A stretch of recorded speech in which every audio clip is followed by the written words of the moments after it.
Forget to look and give me thumbs up Okay. when it shows up. Okay, sure. Thumbs up when it shows up. Mhm.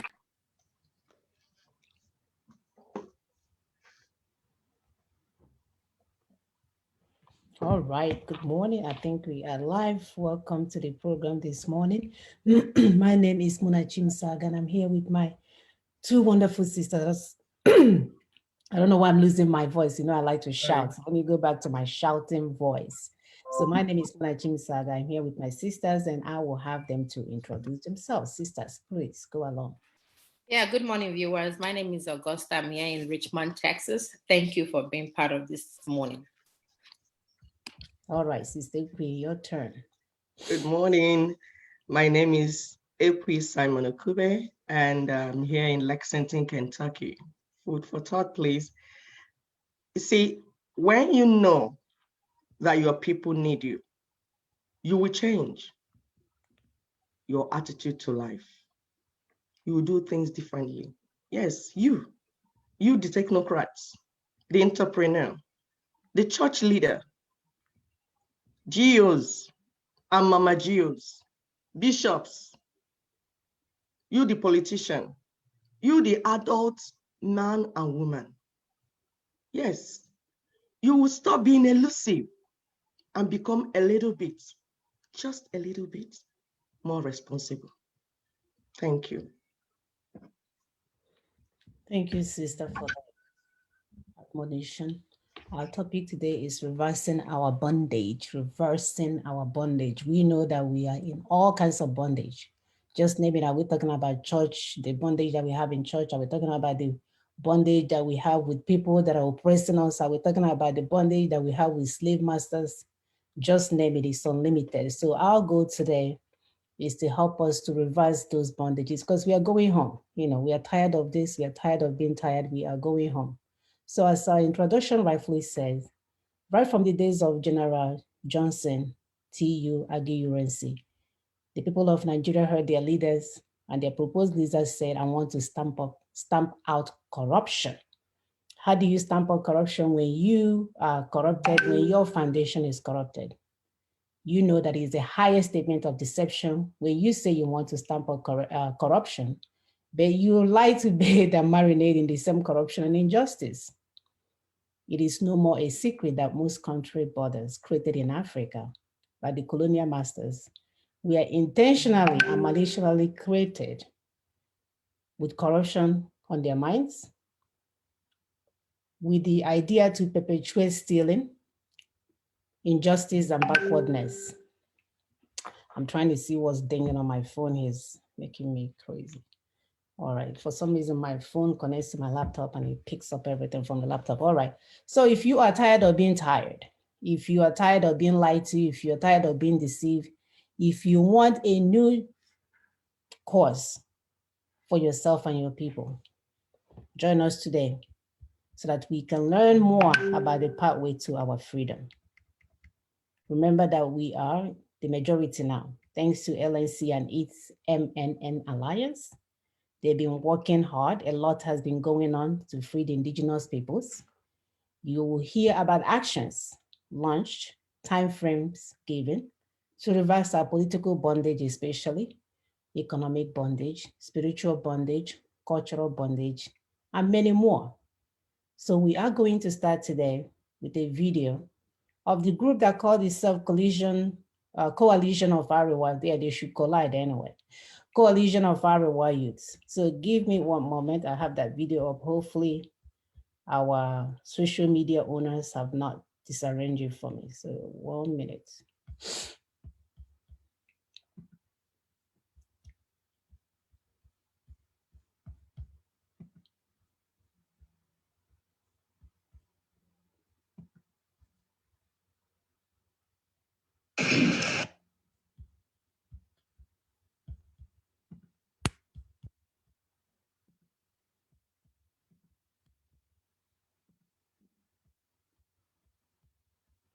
All right, this is our first video. From today, June the 6th, 2017, when this proclamation is signed, the North a critical player in the Nigerian project, hereby declares that it will no longer be disposed to coexisting with the Igbos and shall take definite steps to end the partnership by pulling out of the current federal arrangement.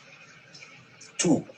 This conclusion is necessitated by the realization that it since ceased to be comfortable or safe to continue sharing the same country with the ungrateful and cultured Igbos who have exhibited reckless disrespect for the other federating units and stained the integrity of the entire nation with their insatiable criminal obsessions. 3.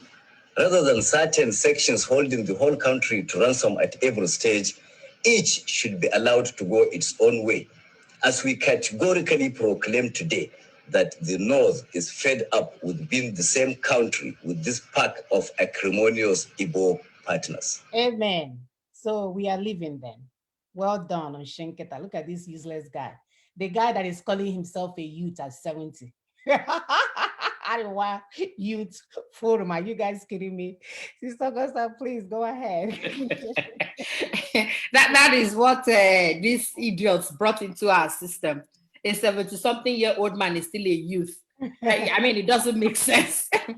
It doesn't make sense. So our viewers, as we said before, we want you to share this thing that we have been doing. You know, we are trying to educate our people. Subscribe to our YouTube channel. You cannot share enough, please. You cannot, because these messages have to get to our people, please. Anyway, so the person that you see sitting next to that one speaking is Shetima Yerima, the Sharia man of Zamfara State. He was the one that brought Sharia. He started their nonsense. He imported a 13-year-old child, 13-year-old girl, 13-year-old baby, let me use that word. You understand? As a wife, when he was a senator. This is a lawmaker breaking the law. You remember there was one time they were in the house or something discussing, and the thing that they wanted to discuss is the age that they could, the age of a girl child that they could marry. And I was like, duh. I mean, is this really a country? They were debating whether to marry a 12-year-old or a 13-year-old, or I'm like, should it even be debated? What I mean, I'm like, what world are these people from? Where?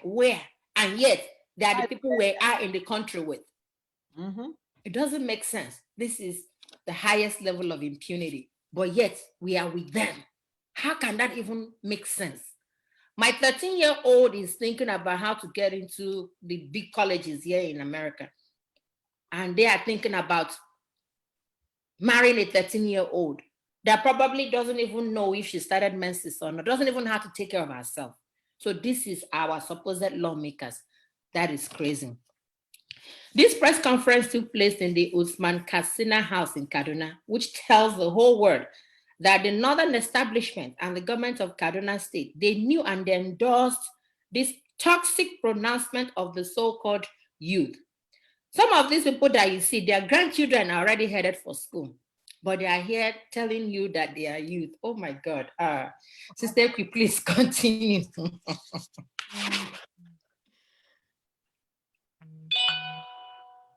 Sister, unmute yourself. I'm coming. I'm trying to share. Yes, their grandchildren.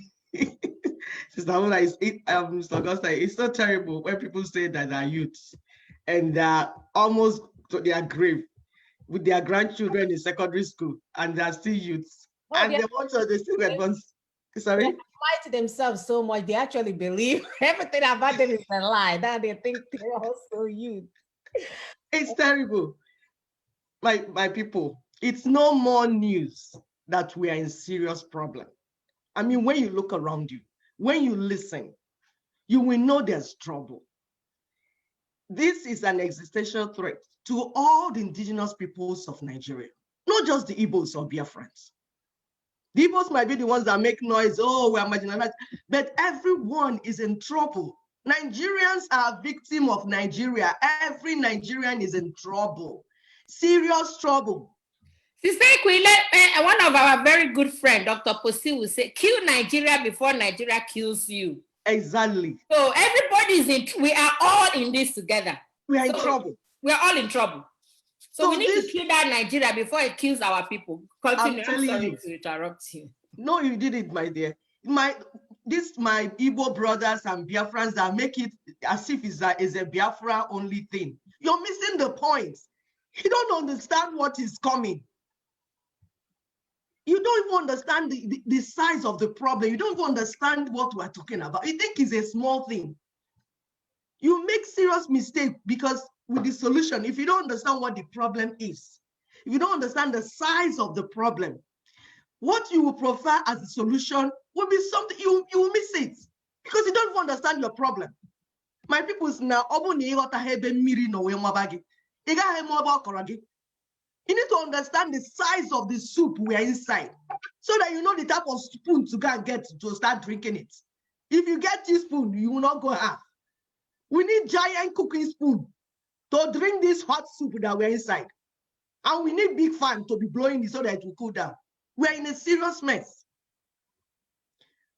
My people, let's begin to break down the trouble, the mess we're inside to us. The truth is that ISWAP. Do you know the people they call ISWAP? ISWAP.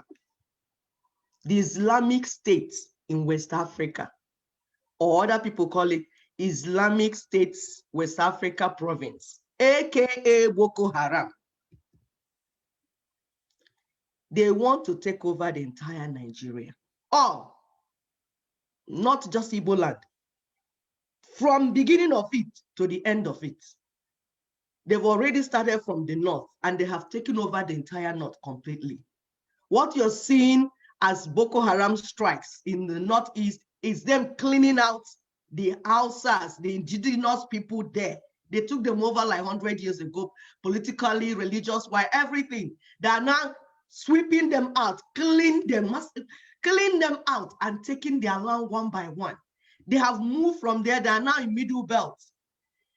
Plateau, you had 500 one night. They killed 500 men and children and women one night. And the strange thing is that the military, so-called military, is colluding with them, like General T.Y. Danjuma once shouted.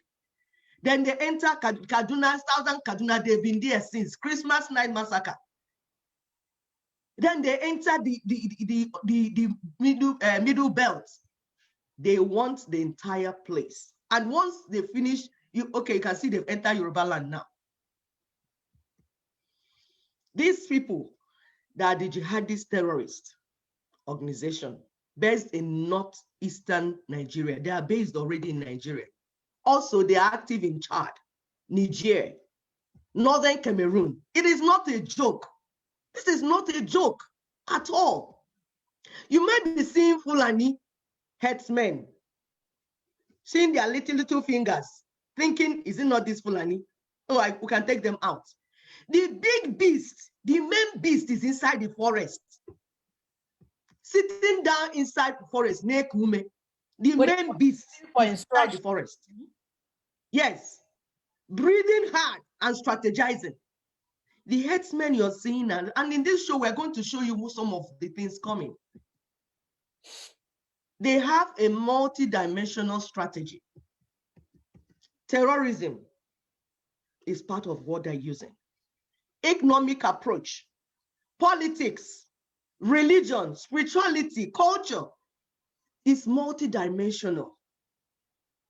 And in this show, we will break down this multi-dimensional to you so that you begin to see it, and please share to other people. Tell the people in your family, call them on the phone, share this video, share everything, the lectures, go and so that you understand what we're inside and how we need to come out. Because when you understand the problem, you will understand the proposal on the table, why it has to be so, and you will stop distracting us on this work.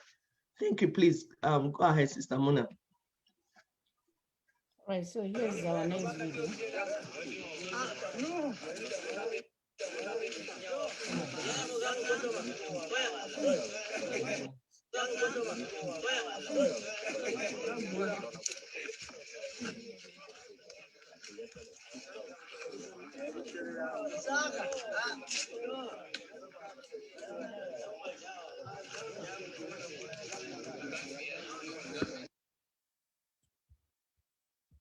All right, that's the end of that video.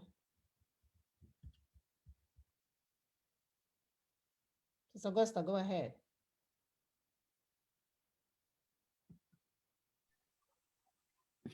Yeah, you can see in that video that they are, look, they are in the bushes. They are in the bushes and they are waiting for a signal. You understand? So they destroy. So Augusta, that bush is located in Yoruba land, though. It's Exactly. You can see what is even going on in Yoruba land. I know. You can see what is even going on down there now. They will go to people's farm. They will destroy the entire farm. This might be the kind of farm that maybe somebody Yorubas, they like doing this, what is called cooperative. That's what they call it, where they would they would collect money from people to do some certain business and pay back later. And these are how they have been doing for a very long time. But these people will come, they will destroy the farms because they want to feed their animals somebody else's sweat. I don't understand. They would destabilize the Oko community. I think that was what they did. Hold on. That place, when they destroy the farm, like you said, they have a target to create hunger and poverty in the land. That's their target. Mm-hmm. And then they also, by that activity, Augusta, when you're ready to take over. Continue. Yeah, by that activity, they discourage farmers from farming. So what happens is that there's forced migration. Because when you have taken over the people's land and destroyed all the farms, and these are farmers, like Sister Augusta said, these people go and borrow money and farm. When they are done farming, you now come and destroy it and threaten to kill them. And do you know, in some places, the farmers have to pay money to enter their farmland. They now have to pay them, take permission from them to enter their farmland. So eventually, when the people don't have anything they are doing, there's poverty everywhere, what will they do? People will migrate, which is what they want. They want you to leave your land. So when the people migrate and there's forced migration, then they will take over the land. Yes, that's so true. Because of intense hardship and terror in the land, yes. Yeah, they not only take over, they force these people to abandon what they have suffered for. I mean, that is so, it's so disheartening. What you have worked so hard for, you abandon them and you start crossing the Mediterranean Sea to go through Libya just to get to Europe and America. You understand? That is what they have turned our people to. Notice that Nigeria's poverty index has increased since Buhari took over. We have surpassed India. India used to be like the world capital, poverty capital, but we have taken over India a long time ago. Since Buhari took over, and it's not abating, it's not going down. World Poverty Clock, the latest report shows that more Nigerians have been plunged into extreme poverty since November of 2019. Now, over 105 million Nigerians live in extreme poverty. How many is million? Extreme poverty from 98 million in October of 2019. That is about 51% of the population are living in extreme poverty. And it's not changing. In a land that is number 6 oil producing country. Number 6 in the world. Yeah, but Buhari is using the money to pay the Boko Haram, to make them, if a Boko Haram supposedly repentant, they would give you money. You pay certain amount every month. Meanwhile, because they are extreme poverty. And yet they're killing. They've not stopped. Yes, Sister Mona, play the video. That's the video of the guy pulling out cassava from the ground and chopping it off with a knife. Somebody's has sweat, and then the cow is eating the leaves, and you can see this is intentional. It's intentional. So these people are not playing. They are going to cause hunger, which already they have caused hunger in the land. By the time people will be forced into accepting Islam as the only way they can give them a cup of rice. By the time the forced migration will start, they will take over the land. So some people are watching this, they're like, oh, I'm good in my house, you know, they're busy celebrating, having their own little whatever they have going on in their life. I'm not understanding that these steps that these people are taking will spell their doom at the end of the day. And we're asking our people to wake up. Wake up, wake up. There's no need to keep playing with fire and thinking it's not gonna burn you. There's no need at all. Sisters, is it my turn? Sister Muna, Yes. yeah. Yeah. So playing this video and trying to read stuff. All right. Yeah, So no. It's simple now. We can see what they're doing. They're spreading terrorism everywhere. You can see what they're doing. They kill and massacre. Is that not what they have been doing? They come into our land. Why their animal is feeding from our now produce? They are killing the indigenous. And they're spreading terror everywhere. And as they're doing it, they're recording. And then they will send the videos to the survivors for you to see what will happen to you if you resist also. So they are creating, and that's why American government said that is the American and Nigerian government that is sponsoring terrorism. They're everywhere. They're taking up all the forest reserve in Yoruba land. They're taking over everything. You remember this the case of Sunday? What's that man's name? Igboho, Sunday Igboho. Yeah, the guy that was trying to help his own people. And we have some Obas talking jazz. The Obas of the land, they're talking jazz. They say, oh, that the guy should tone it down a little bit, take it down one notch. And the guy is telling that they're killing my people and you're telling me to take it down one notch? Listen. They know what they're doing. It's tone it down one more because I'm going to Abuja to collect my check on Monday and I don't want to answer to your ranting. Yeah, one of their Obas, I think Oba of FIFA, which one of us? I had to go into Abuja. How can you, an Oba of a community, you have to go to Abuja first of all to get permission.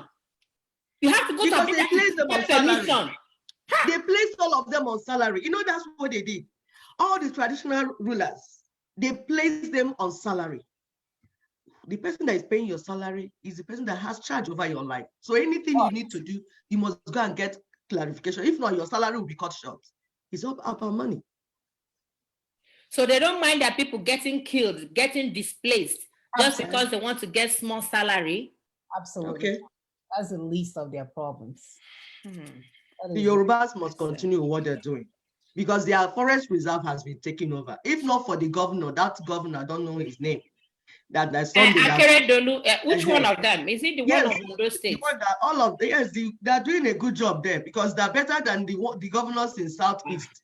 Those ones are busy sponsoring them and telling them to take over the land, creating emir in the land and all those stuff.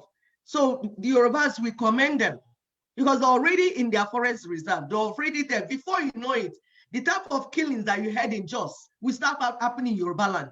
In one night, they will kill 500 people. In one night. If not for people like Sunday, this Sunday that you talk about, the Amateku that they have set up. If there have been worse news coming out from there, and they have limited time, you can see the video you show that they are reinforcing. They are reinforcing because these people don't hear. When they want to take the land, they want to take it. So we want to encourage the Yorubas that are working on their self-determination to work harder. There's no time. We don't have time at all. Someone, I know you want to play the Shoyinka's video to see what the Yorubas are saying. Sure.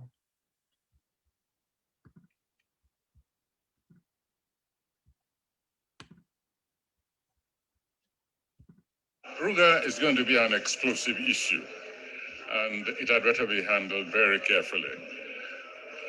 Why is it that we fail to take our models from successful performers? There are ways in which people deal and have dealt for decades, for centuries with cattle everywhere. I travel everywhere. There's nothing so strange, nothing mysterious about cattle rearing. Why should cattle become a problem just because we like to eat beef? I don't understand it. There are solutions which are very simple. People have talked about ranching, but the ranching has got to be done in places which are environmentally congenial to that particular kind of trade, and at the same time do not afflict humanity. What's the point trying to provide food and the food chokes us, which is what cattle and cattle rearers have been doing. When you have a situation where cattle walk up to my own door in Abeokuta, which is supposed to be a residential area, there's a problem.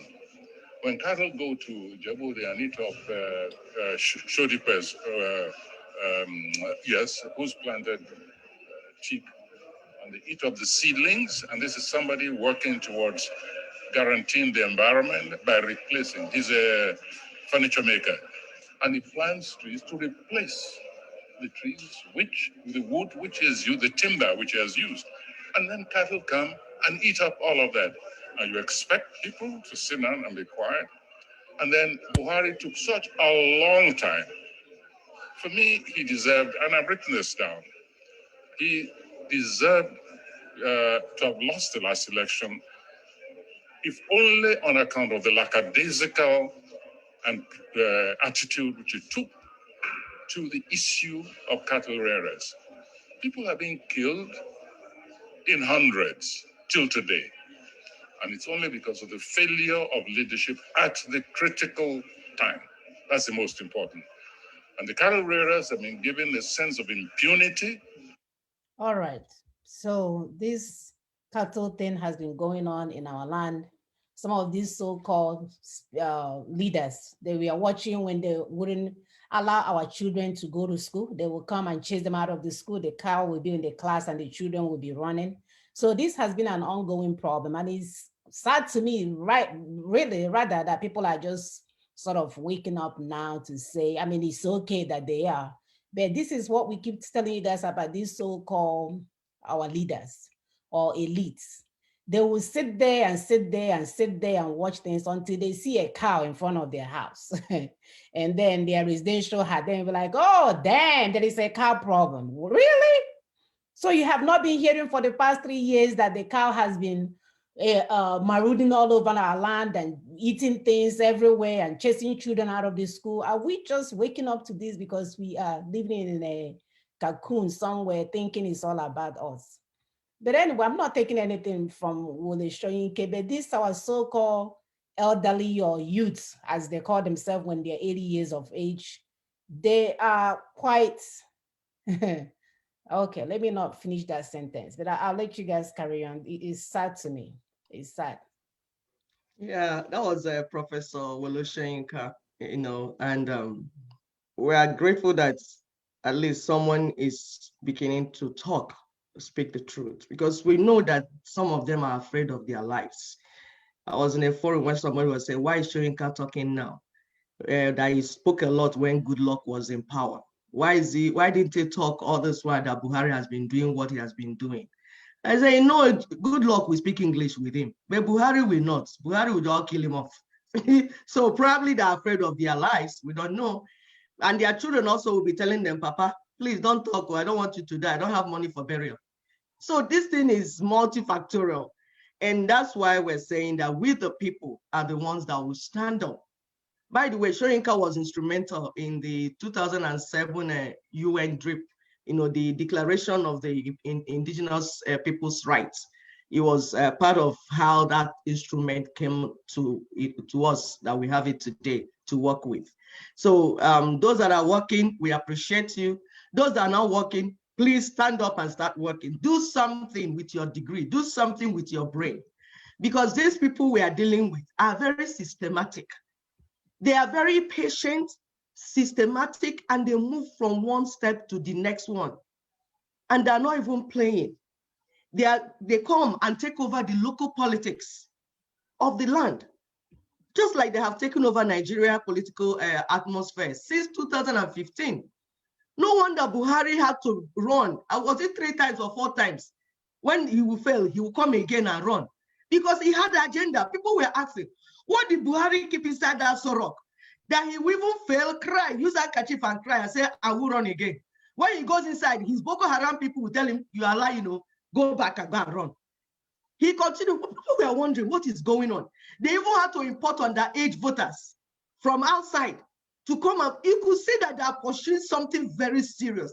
It happened before us, my people. These people did not hide. We saw it happen. They did not joke with voting or joke with all the electoral processes. Nothing. They did not joke with it. They damaged the national identity card system that Goodluck wanted to introduce, which would have made it possible that only indigenous people can vote. No, they damaged it. They made sure it did not work out.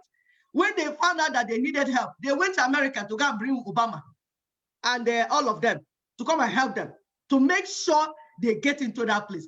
Meanwhile, people like our brothers, Amechi, we are the ones that sponsored them. Our people use the money that they will use to build River State, to build their land.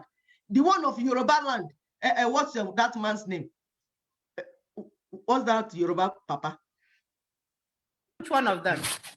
The one that, I've forgotten the name they call him, that is shaking, whether he has Alzheimer, I don't know.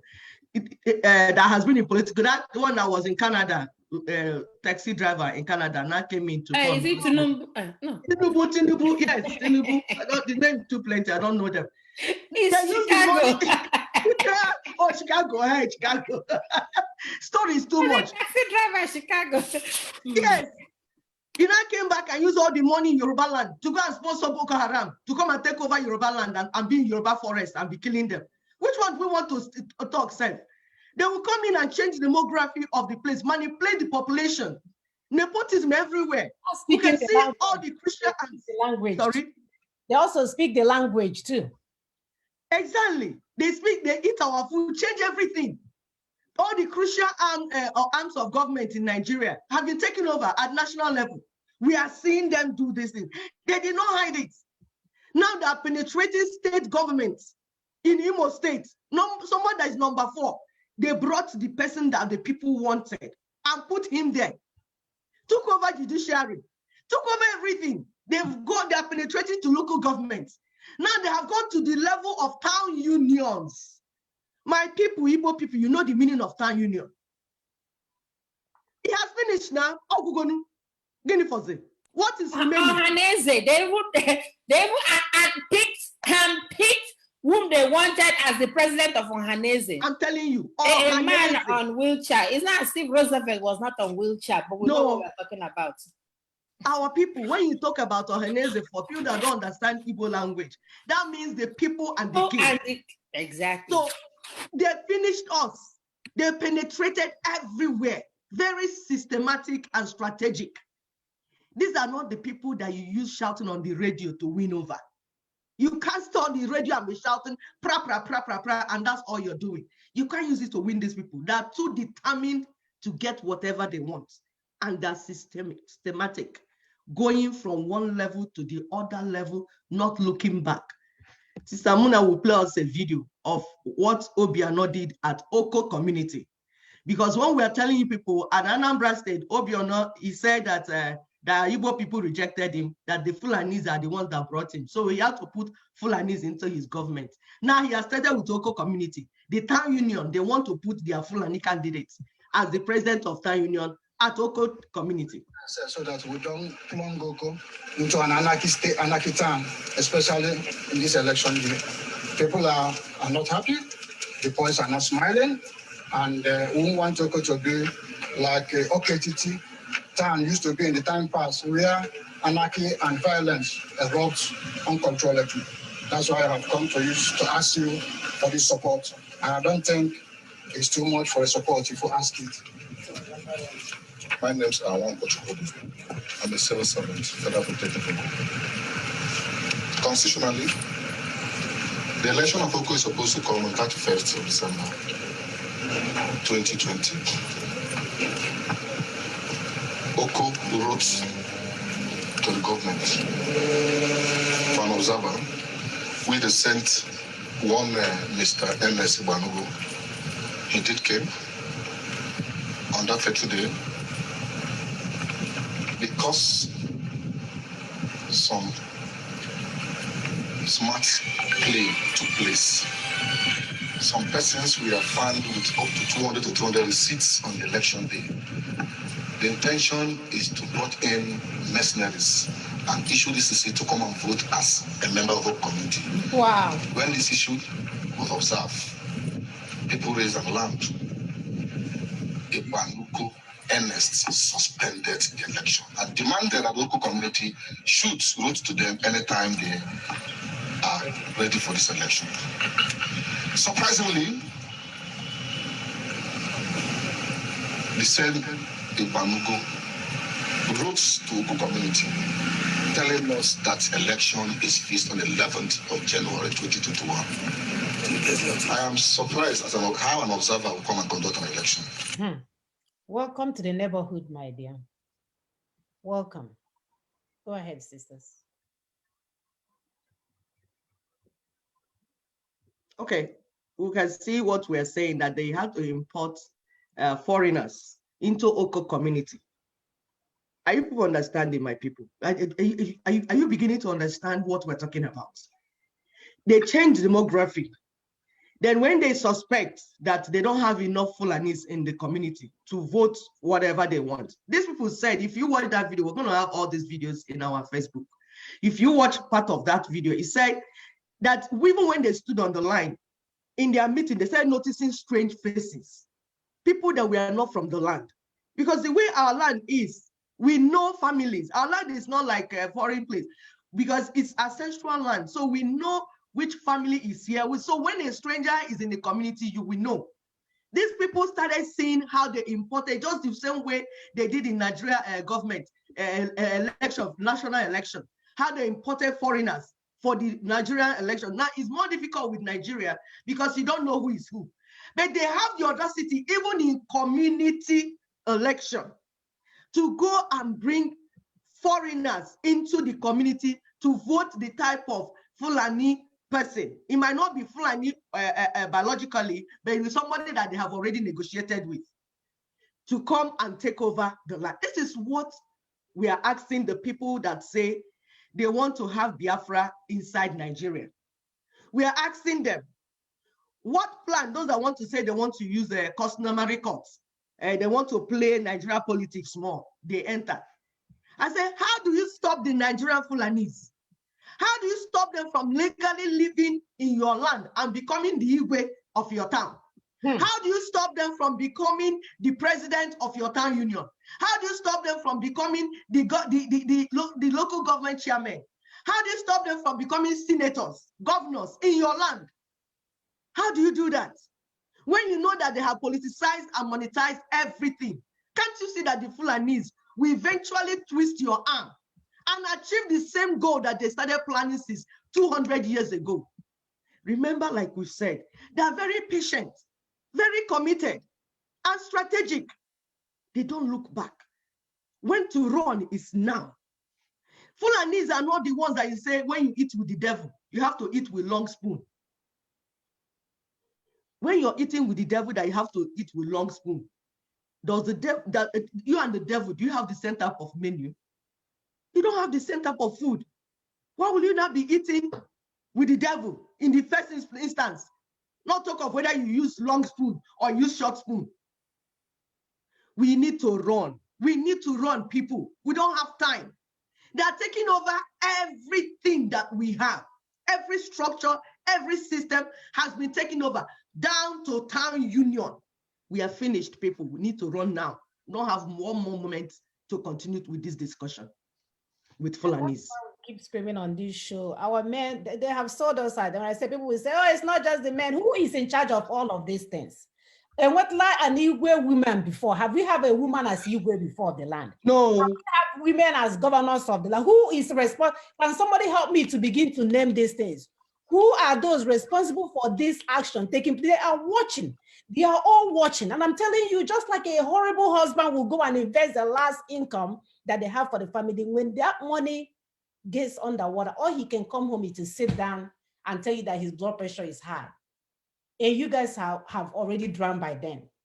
And we're saying for the good people that are still in that land to wake up and say, enough of this. I know there are some good people in our land. I know there are some good men in our land. They feel overwhelmed by the evil around them. But this is the time to rise up, because if we don't rise up, these people are inside, like the man said now, he's waking up because the damn car was in front of his door.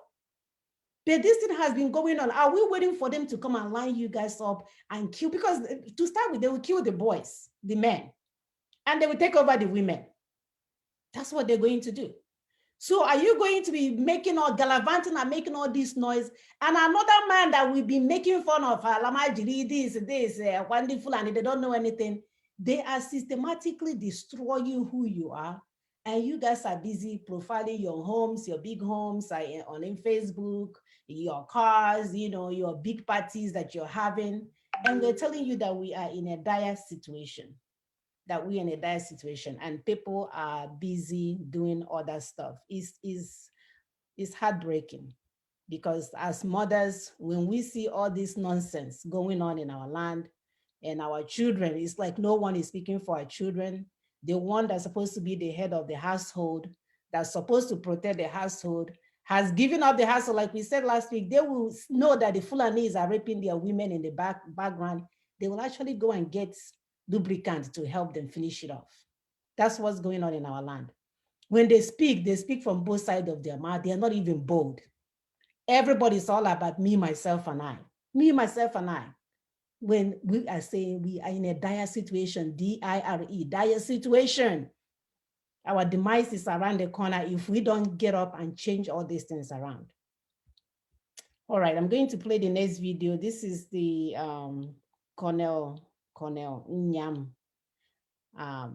speaking. I think, I don't know if I said his name right. Yeah, Tony Nyam. Tony Nyam, yeah, right.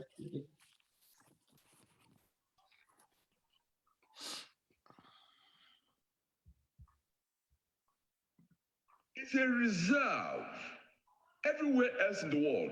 I come from a place that has one of the biggest forest reserve in Nigeria. That is the tropical rainforest, which runs from my part of Boki, Akankpa, down to the Cameroon and to almost the edges of Rwanda.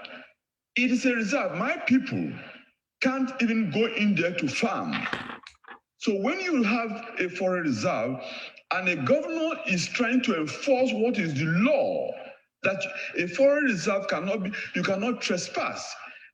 And for someone from the presidency to come up and take issues with that governor, it is obviously a very partisan approach that does not reflect well on President Muhammad Buhari. By the way, President Muhammad Buhari by himself would not have done this. But there are those who have arrogated themselves, those who did not elect, who are his handlers, who at times go too far. As you did see, last time when the Amatakun was formed, Malami came up with utterances that he had to withdraw, which wasn't from the president.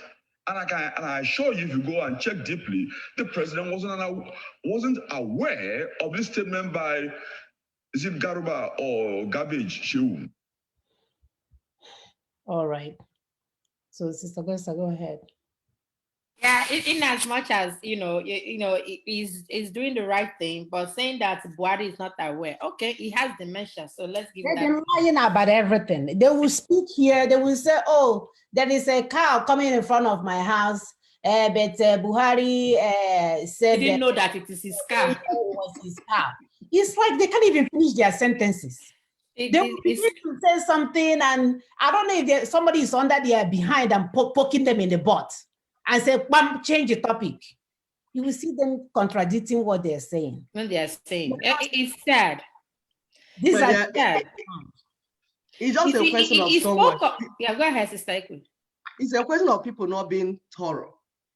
He has an idea, which is what we try to do for people on this platform. We try to wrap up all these things. Stop looking at this problem one side. I remember when I went to school, they will teach you the artery in the hand, the vein, the same artery on the leg, different name.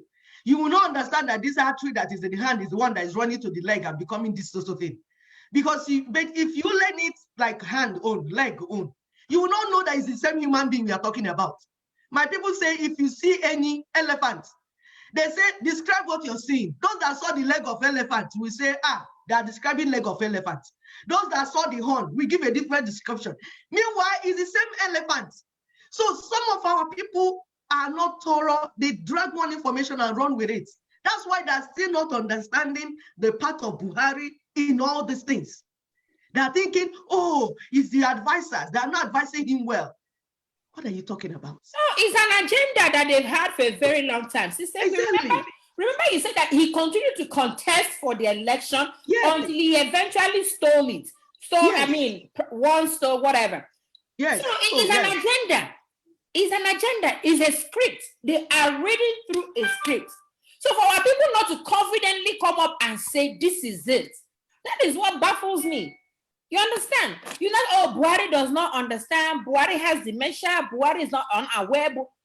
Who is, oh, you know, sometimes I try to... Something that Buhari started fighting since 1960. Since 1960, he's been fighting since 1967. They started killing our people in this manner. You are still saying it's not Buhari, it's the leg of Buhari, it's the nose of Buhari. Can't you see the ear? Can't you see the nose? Go ahead, please, sister. Yes, so okay. So he spoke of the Fulani worldwide interest. You understand? Their number one interest is jihad. That's it. Anything else is all trying to sugarcoat it. They want to take the entire land of the people, the indigenous peoples. They want to take their land, own the land, and continue to propagate that their one religious bigotry and all that their nonsense. So is their number one worldwide interest to conquer our people, often referred to as the caliphate in the LNC, MNN, NINA's public communications, which is mutually exclusive to the interest of the Nigerian people. Also, the Nigerian security architecture up to the commander-in-chief has been compromised. We've been saying this all along. Recently, he keeps putting his own people at the end of affairs of what is going on in that country. The people supposedly he trusts. But one entire region, they are the ones heading the entire country. And that is so sad. And they're not apologizing for it. And that's if the so-called man there is Buhari or whatever man that they imported or did not import or whatever. Who knows what these people are doing in that place? I know, right? Who knows? You know, it's like you said now, it's a teamwork. Buhari is just a name. And that's what we're telling our people, that removing Buhari is not the issue. It's a teamwork. Even if Buhari is there or is not there, even if it's only his thumb that is still alive, they will use his signature, use his hand, and sign what they have written. And we keep saying that the cow business is actually an avenue to spy on the land.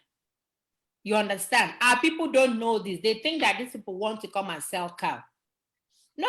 They want to come and sell the cow to know the terrains of the land, to know how you move from left to right, to know that is why they came, to spy on the land and know how they're going to confiscate this land eventually. That is the essence of this, their cow business. And this is real espionage for the Fulani government of Nigeria. That is what it is. How do you do a business that is used to penetrate, spy, and kill your own people? Is that not blood money? And you keep quiet. You can't say anything, because if you say Abuja will come after you, then how are you my governor? How are you my Oba or king or whatever, or Eze or whatever? When you cannot talk, they have put you in their corners. So we say this is blood money. Can they build ranches, as Shoyinka said? Here in America, where we go to buy goats and all, we go to their ranches to buy those things. These are private businesses owned by people. But cows have been made as if they're part of the citizenry of Nigeria. They are. Remember, of course, they are. Number 2 citizen. They're number 2 citizens. That is so scary. So the guy spoke of some indigenes that traced some licensed guns they confiscated from elders to the Nigerian police and military barracks. And that is the truth. Some of these guns that these Fulani men are using are from the military, from the police. That is where they come from. So for those that will have time, go back and listen to that video in its entirety. You'll see what the guy is saying.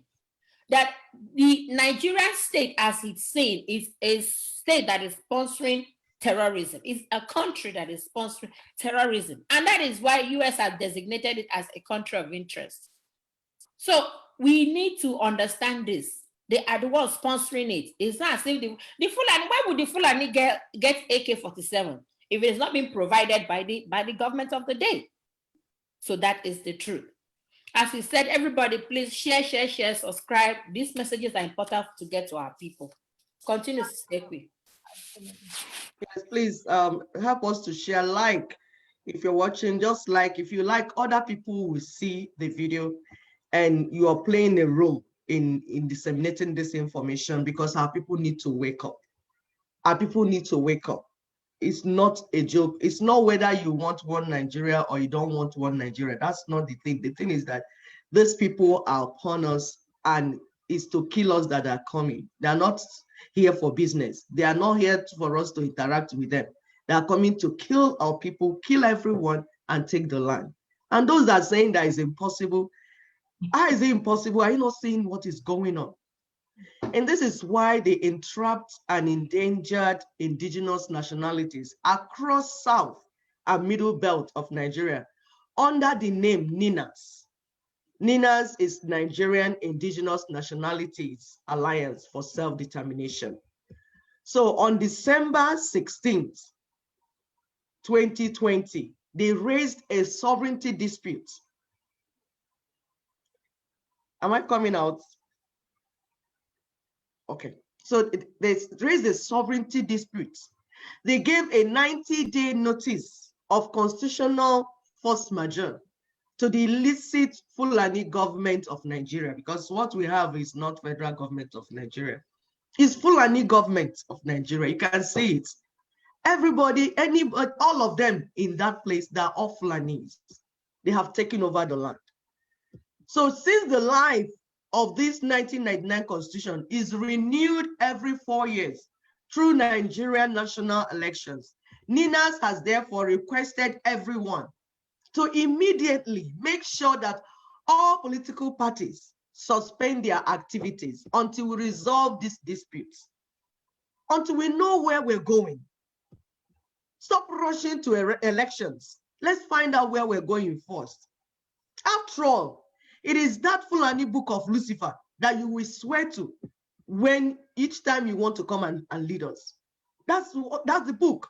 And that is the book that has made you unable to protect us. Look at Aberibe. He told us the other time that he's not part of government. The case has closed now. If you're not part of government, meanwhile, we appointed you to be part of government and represent us. You turn back and tell us that you're not part of government. That means you're unable to protect us. So we say close shop.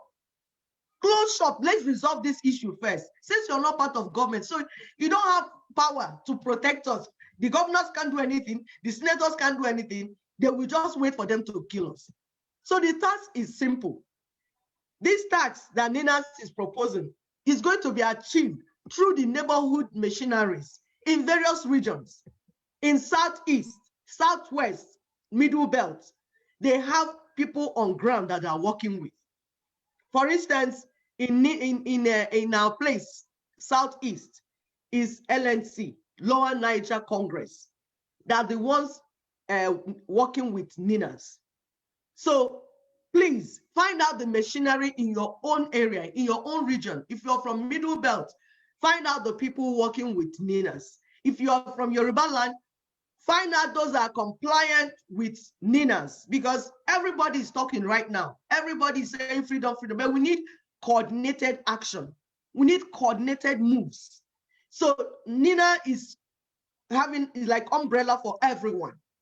But you have people in your region that are doing the work with NINAS. Find out in your own area. Fulanis have not been working alone. That's what we've been telling our people. They have been using our people, with people that they call willing tools, to aid and abate their crimes in our land. They've not done it alone. If they were alone, they wouldn't win the way they are winning. There are three major groups in our land that have helped Fulanis. The politicians in our land, the church leaders in our land, the fraudulent freedom fighters in our land. All of them have been doing one thing or the other, either to aid Fulanis or to distract those that are working. We will show you videos to buttress our points so that you understand what we're saying and these things will begin to make sense to you. Sister Mona, please go ahead. You know what? And then in addition to that, if you think about the group of people that helped Buhari to win the election, how hard they fought, how they spoke, even some of them, they even invited him to church. Yes. And did all these things, went above and beyond and all kinds of stuff. And now we are being killed and destroyed and none of them can do anything. And I keep telling you, it's the same group of people over and over again. They may come out every now and then and give you a press conference. Yeah, the car came to my house, you know, in front of my eyes in the residential area. Child, you know, this is not gonna work. But when they are fighting, the reason why I'm bringing this point up, because I keep using a bad husband. It's not a bad husband now. It's the whole community that we know, people that we trusted all along, the church, the biggest church, that the GEO. I was one of the biggest contributor here in Houston at some point. This man saw this guy and he sold him like he would sell a diamond for free. Sold him out. And with all the mayhem going on in our land, you know, this guy has not been anything meaningful he has contributed. All up now, Matthew chapter 7, verses 15. That's what they're reading now. They are not doing politics. The same, yeah, they say rapture is coming. Jesus is coming. Rapture them first. And then meanwhile they are buying private jets, buying houses. I say, this Jesus that is coming, are you going to carry the private jet to go? How come you are buying private jet and buying houses? Meanwhile, my people, you're telling them to wait. When they die, they'll go home and heaven and receive their own heaven. My sister, please, I don't mean to interrupt you. Just to support. It's all in addition, they were trying to get our people to understand this because some of them will say, oh, don't call my father G. What is his name? Daddy Gio. Don't call, what is the one that has Jericho and black mustache? What is his name? Don't call him. All of them wear Jericho. They want to look feminine, and I'm wondering if you what is the point? They want to look 13 when they are 50. When Jesus comes, he's not gonna recognize you because you no longer look the way he sent you out. That's number one. Yeah. You're now. They have $15 million in their account, and they keep telling you that Jesus is coming tomorrow. That you should continue to donate the money that you have, the money you would have used to take care of yourself and your family. And this money are being stashed away in Cancun, in all these Cayman Islands, all these banks that, you know, they don't investigate so much. That's heaven. It's scary, man. And we're telling you that this group of people would never do anything for you. Yes, when they call a press conference, the whole country is on their mouth, giving them microphone. But the same press will not ask them, aren't you the one that asked us to vote for this guy? Aren't you the one that was promoting this guy now? They will never say that. He said they will be exactly. The whole country is under siege. Under siege by who? I don't know. Or should I say besiege as well? What is going on here? Both. Oh. They are calling on God. Go ahead. I said that God you're calling on. How come we're not seeing the power in your life? How come you don't have sense? Because if you are connected to this God that created this whole universe, the same God that Americans are calling and the other people are calling and their life is moving, your own life is going back retrogressively, backward. Can't you see that something wrong in the way you're calling this God? Because even if you say Fulanis use voodoo on you, that your brain is not working. But you're calling God, now you're connected to God. You can hear Jesus telling you that he's coming tomorrow. How come he's not liberating your brain from bondage? But he's telling you he's coming. You heard him tell you that he's coming tomorrow to rapture you. But he is not able to give you power that will make you to live in this world. You are so heavenly minded that you're earthly useless. Is it not of a concern to you? No. It's sad, my sister. It is so sad. And I begin to look at this group of men and even women, whoever that is doing this to our people, playing on their ignorance, selling them whatever, being passionate about things they will never, none of them will never do anything to benefit any of our people. If they say anything is to benefit them, maybe somehow you will get some of it. That's if you do. But at the core of everything that they're doing is for their benefits. They have never looked at the future of our children in sincerity. And then when worse comes to worse, they abstain and take their family away from the land. And they sit in our land and commit atrocities. They will hide their children all over universities across the country here in the US, pay for the whole 4 years while we are still taking loans. They will pay it all off. And then they will leave our 20-year-old to take them to the hotel room to suck their penis. I'm gonna say it again, so brace yourself. Penis sucking businesses that we have even men in our country here that live in land of free. They will sit here, all they are doing is, how can I go home and get my share? Every time we'll be talking about the same thing. That some people are still holding our country hostage because of their sexual innuendos. What they can get.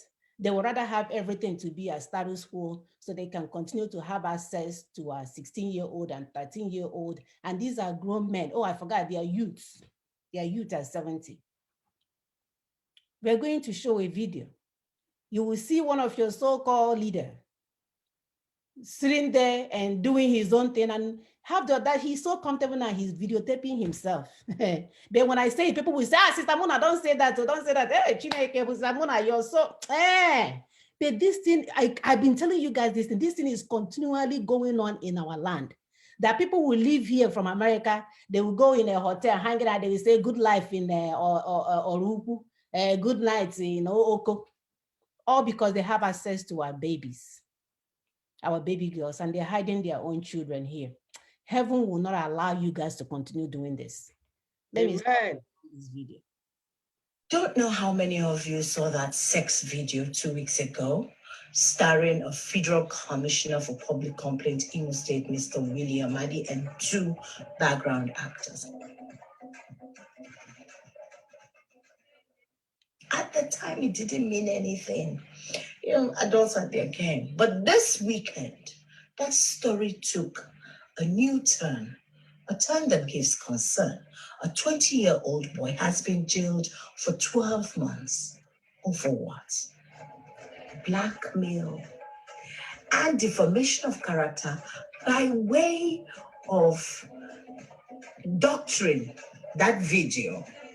In other words, superimposing a still shot from a swimming pool to a motion shot of a sex scene into one.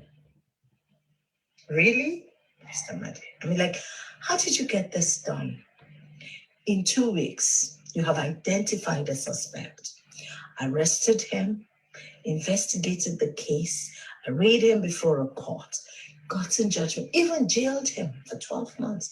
In 2 weeks, in Imo State, where to date, the Supreme Court is still deliberating on governorship matters from 2019 elections. Mr. Martin, really, what's going on? Are you paying this boy to take this fall on your behalf? Or have you yet again misused your office by abusing it further, by intimidating, bullying, harassing, coaxing, or whatever it is, to get a young 20-year-old to commit petty? Thank you, sister. But it's not the first time that they're doing this. It's not the first time that they're using, you know, our children to fall for the things that have. That's why they're willing to sell our children out at any point in time. So the 20-year-old is another competition that has been discharged of. So he will have access to more of our 20-year-olds. So this is a continual effort on the part of our leaders, our elected leaders, to continue to with their impunities in our land, and nobody is doing anything about it. And yet again, we are calling on men and women of good conscience to wake up and start getting in tune with what's going on, because this whole thing may be so because there's hunger in the land. Some of these things that you're seeing may be so fragmented in your head because there's so many other things going on. And the purpose of this show is to put these things together from the strategic plan of the Fulanese and the aiding and abetting of our people to make sure that these things, they don't care. Just like an example I gave you, Showing or whatever his name is, and Papa Gio and Father DM, they were part of the ones that were promoting Buhari. Now, We are all in a dire situation. They don't have any solution for us. The same thing with the politicians. They will put us out there in a vulnerable situation. When the time comes, they are not going to rescue you. They will never offer you any solution. So our goal as mothers is to make sure that we're putting these things in place and letting it make sense to you to understand that these people do not give a damn about you. They will never give a damn about you. It's all about me, myself, and I. Look at a grown man getting ready to meet his savior. Oh, yeah, I guess they believe in God, right? Oh, no, he's enjoying his heaven here. With his dirty chest. Did you see that ugly? I've never seen that type of ugly, dirty chest in my life. My dear. And somebody, do you think that our daughters will approach that if not for money?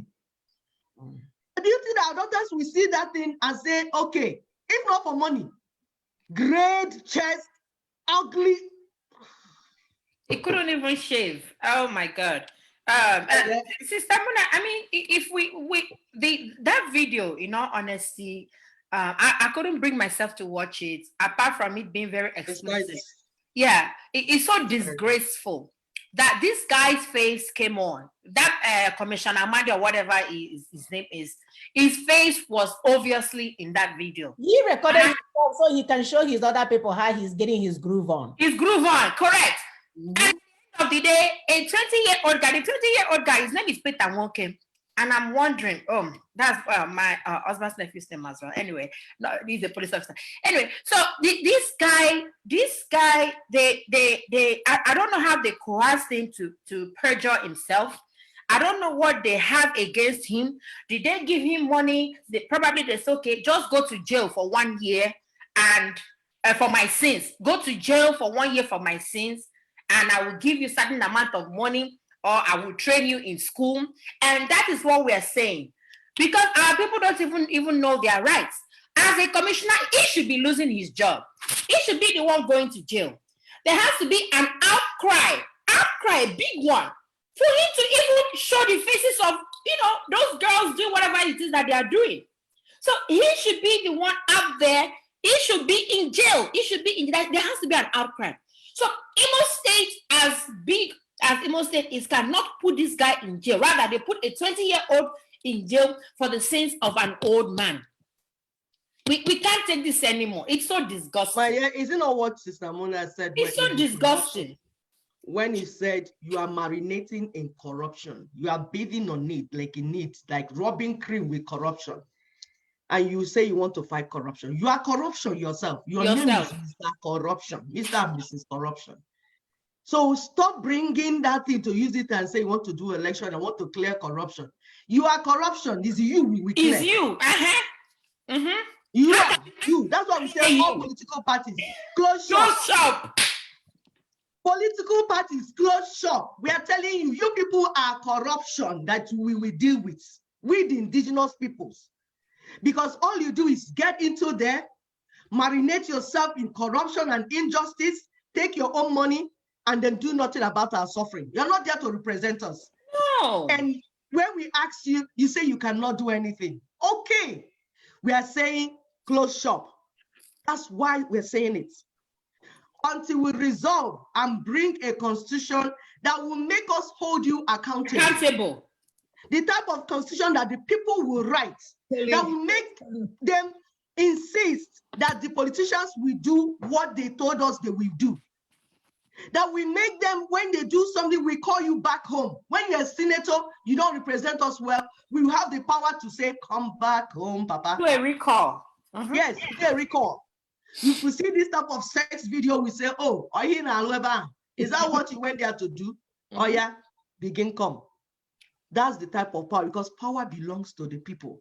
Power belongs to the people. Close shop.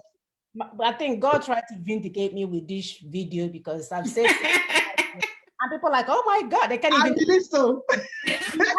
Hardcore evidence now. This is, I'm telling you guys, men and mothers and sisters, this thing is constantly going on in our land every day. That's why there is hotel all over Owerri. Entire Sister Mona.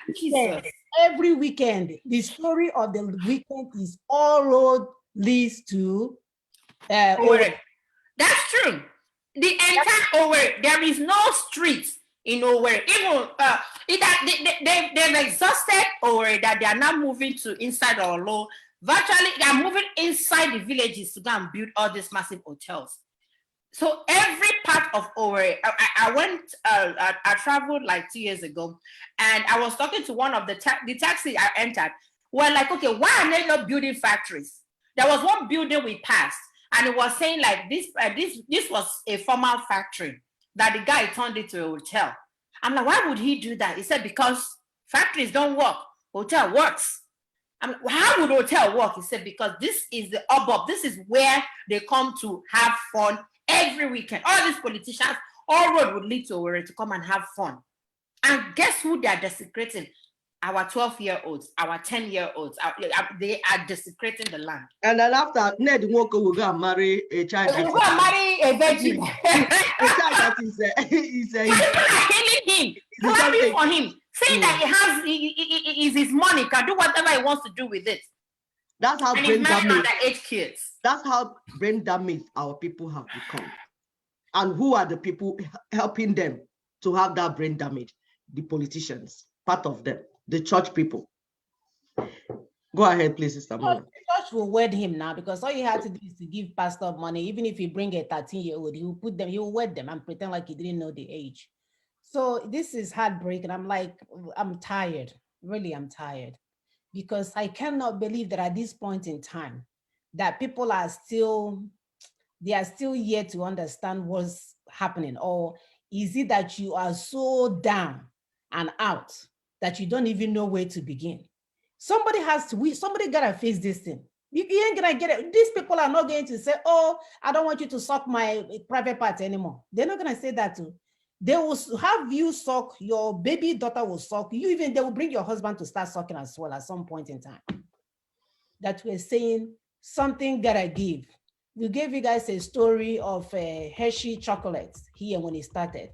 These people stood for 3 months, they refused to make a move until changes come. From their fight, from their determination, they were able to get law now that is affording somebody like me vacation, 2 months vacation every year and paid for, because they have them working like monkey. And these companies were making so much money, but they didn't ever think to say, oh, let me pass it down and hand it out to everybody, give them time off. No, it was only when people said, no, we're not doing this anymore. That's when it stopped. So we need people to be getting up from their loss of consciousness. They have to get up.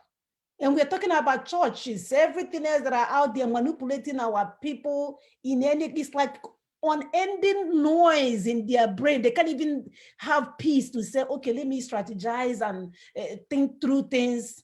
Yes. It's one thing or the other. Distractions. Hit them from here. No, if you go to the market, you will die just to go to market and come back. You come home to sleep, heat will not allow you to sleep. Noise will not allow you to sleep. Nothing will allow you, and you continue in that cycle. In the morning now, you will get up again and start the same cycle all over. You go, you get arrested. The Fulanese terrorists will take your money from you. Where are we? This is awful. We need to kill Nigeria before Nigeria kills us. We need to kill Nigeria before Nigeria kills us. So here's our next video here. Again, talking about the same thing, trying to give you guys an idea that these people that are owning churches and having private jets and hiding money in tax haven all over the world and telling you rapture will rapture them first in the name of Jesus. They will be raptured. Telling you rapture is coming and you're putting in your $1, your $2 or whatever you're putting in there for him.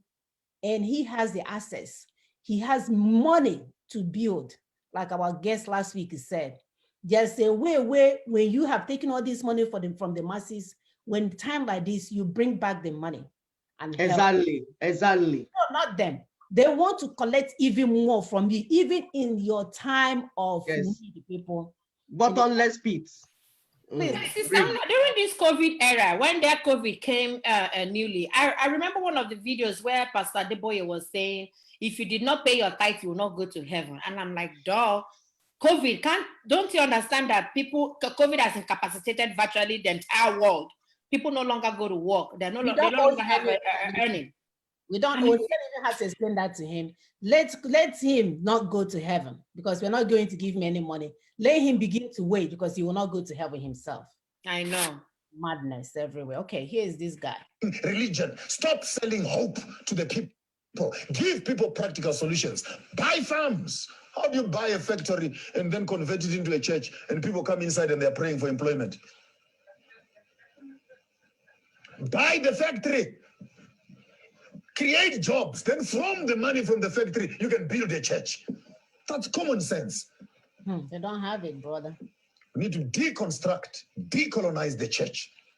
And we stop being centers of embarrassment, centers of shame, centers of debauchery, centers of mischief, centers of licentiousness, centers of witchcraft, centers of perjury, and centers of corruption in the name of religion.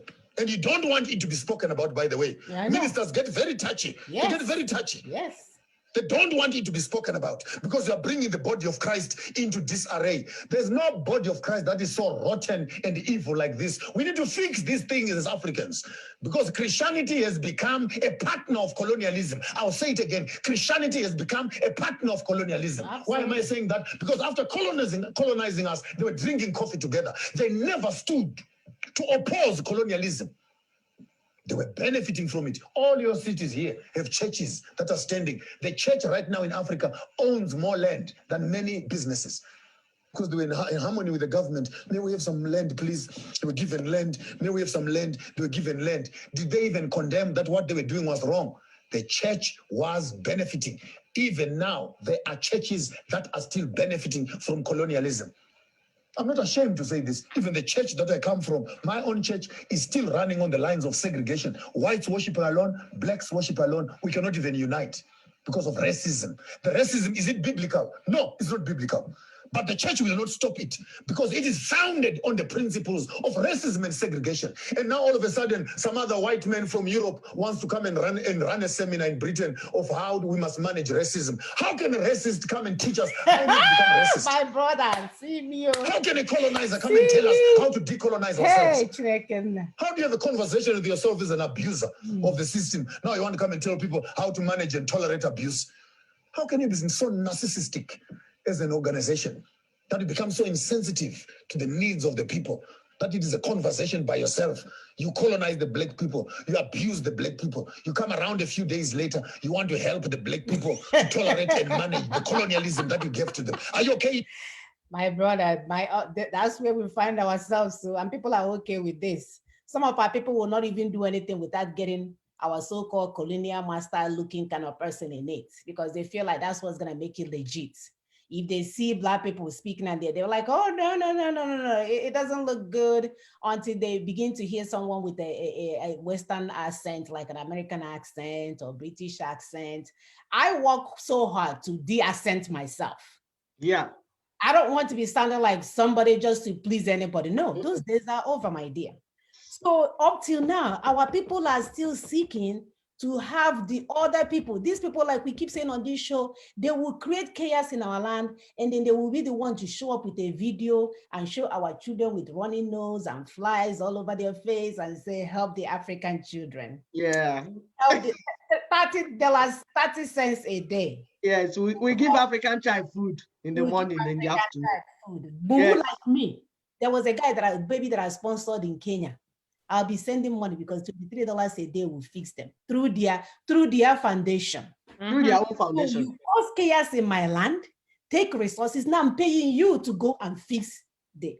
Do you guys see anything wrong with this? Of course, absolutely. Everything is wrong with it and smelling out that I'm so wrong. And there are some people that call themselves freedom fighters are waiting for Britain to tell them to divide Nigeria before they. He said that Britain will not agree to divide Nigeria. Like, who am I talking to? Are you a human being or what? The white man, does he have two heads? Why can't you think in your brain and get strategies to free yourself of the mess that you found yourselves? Is Britain not trying to exit Gongo? Britain is trying to exit the European Union, whatever, the Brexit. And Britain did not wait for Nigeria to Did they consult us first to say, please, we want to exit European Union? Can't we? I mean, I don't understand. Is Britain waiting for us to exit Brexit? No. And yet we have to wait. It is for those people that don't even understand that the power belongs to the people. They don't understand that the power is yours. Some of them are, because these people call themselves lawyers. Oh, sister, is it the lawyer they use in Panaka to read? Apart from even using the Panaka, they are mischievous and dubious and very wicked. They know the truth, but they want to make money from the pain and the sorrows of the people. They know they are misleading the people. And I'm telling you, if you do not turn around, that thing you're looking for will destroy you and swallow Amen. you. It's not the with the next video. Yeah, I wanted to say something about what the guy said. You know, that the churches are selling religion to the people. We want practical solutions to practical problems. The problems we have in Nigeria today are not peculiar to Nigeria. It happened in India. It happened even in this Britain we're talking about, America, when another group is like encroaching upon your land and trying to swallow you. France, all these nations, they had their own revolution, velvet revolution, some bloody revolution, but revolution is a revolution. So they fought it, sat down, strategized, and brought themselves out of it. But like Amuna said, oh my God, hold on. The most horrible thing you can do. Okay, go ahead, sorry. But like Sister Amuna said, these people are distracting us with noise and like all the things that Fulani are about to swallow us. Church is one side distracting us, telling us about that we need to go to heaven. They are not ready to go to heaven. Them and their children are not going to heaven. They are amassing wealth upon themselves and enjoying the kingdom of God on earth. But they are telling the stupid people that they're talking to that they should wait until they die to go to heaven, or Jesus will come and rapture them out of the problem. So rather than sit down and critically think of how to solve the problem that is facing us, they're making them to just be thinking about heaven. And you're dying on earth. You're going to die and go to hellfire. I said so. You will die and go to hellfire. Amen. Because you're not able to live the type of life that God created you. God has endowed you with. And put a purpose in you to fulfill on this earth. But Nigeria is limiting you from fulfilling that purpose. Do you think you will die and go to heaven? You will die and go to hell for wasting God's time, wasting his purpose, wasting the thing he had in mind about you. And who is helping you do that? Your church, your fake church leaders. And we're saying, stop. Do you know how rich these people are? That this project that Nina's brought, that just one church leader can write this thing off. Tunde Bakare alone, that is sitting on top of two banks, can single-handedly sponsor this thing and free the people. But he will not. He wants to be president of Nigeria. All of them. He could actually be, if he was smart, he could actually end up being the president of Oduduwa if he has the intention of his own people in mind. His intention, not being smart, is they are smart, but it's this crooked smartness. They want to be president of Nigeria where they can steal and amass more wealth. But in Oduduwa, things will be more like straightforward, like streamlined. So they will not be able to steal. So they will not want to do what they will not want to want Nigeria. Because their churches, they are exposing and all the people are coming in to throw money and they will make more money. It's all about money making. It's all about money and these people say they represent God. Duh. And I understand when Jesus said on the last day, I will tell you, I know you not. Exactly. I understand it very well. When I look at these church leaders in Nigeria, I understand why Jesus had to say that. Because they are so religious in front, but their hearts very wicked and terrible. And God, because, okay, in those days, if you read the Bible, when the land is not prospering, the prophets will go in between the altar and weep and cry unto God until there's a change. Yes. People are enjoying because they're partners with the politicians. So this thing that is going bad, they don't mind when the people are eating the flesh of their children. It's okay for them to go on like that. Please go ahead, Simona. Right, until the cow comes in their residential area. They're like, whoa. Is that a cow? Is that a cow? Is that a cow I'm seeing? They will be speaking spring English when people are dying. You know, and just just as that guy rightly said, he said, why don't you build the factory from Benin and use the money of the factory to build a church? Oh, hell. And that brings me back to that Dunamis guy. You know, he's trying to construct another 100,000 capacity church. This guy is a medical doctor. His wife is a medical doctor. Why can't you build hospitals? Why can't you build hospitals? People would have cancer. You would tell them to go and pray. You keep testing God.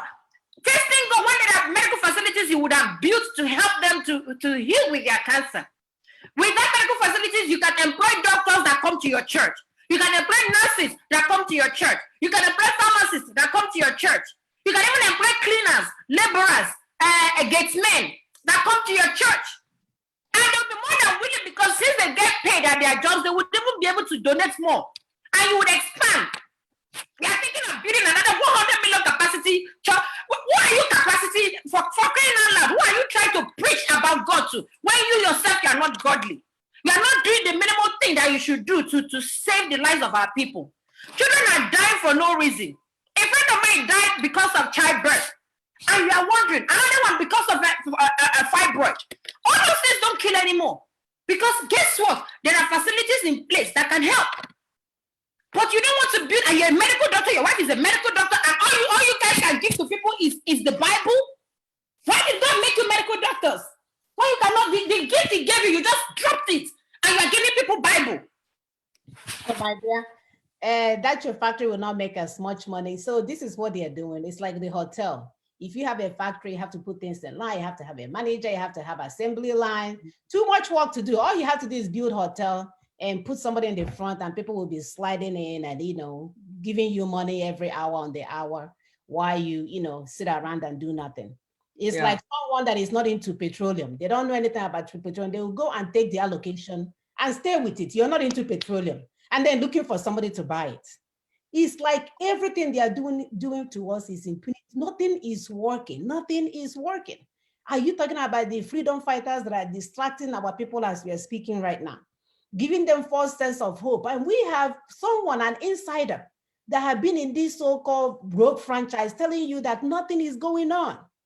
And we are here to even vouch for the guy. This man has put his money, he put his money into this thing to make it work.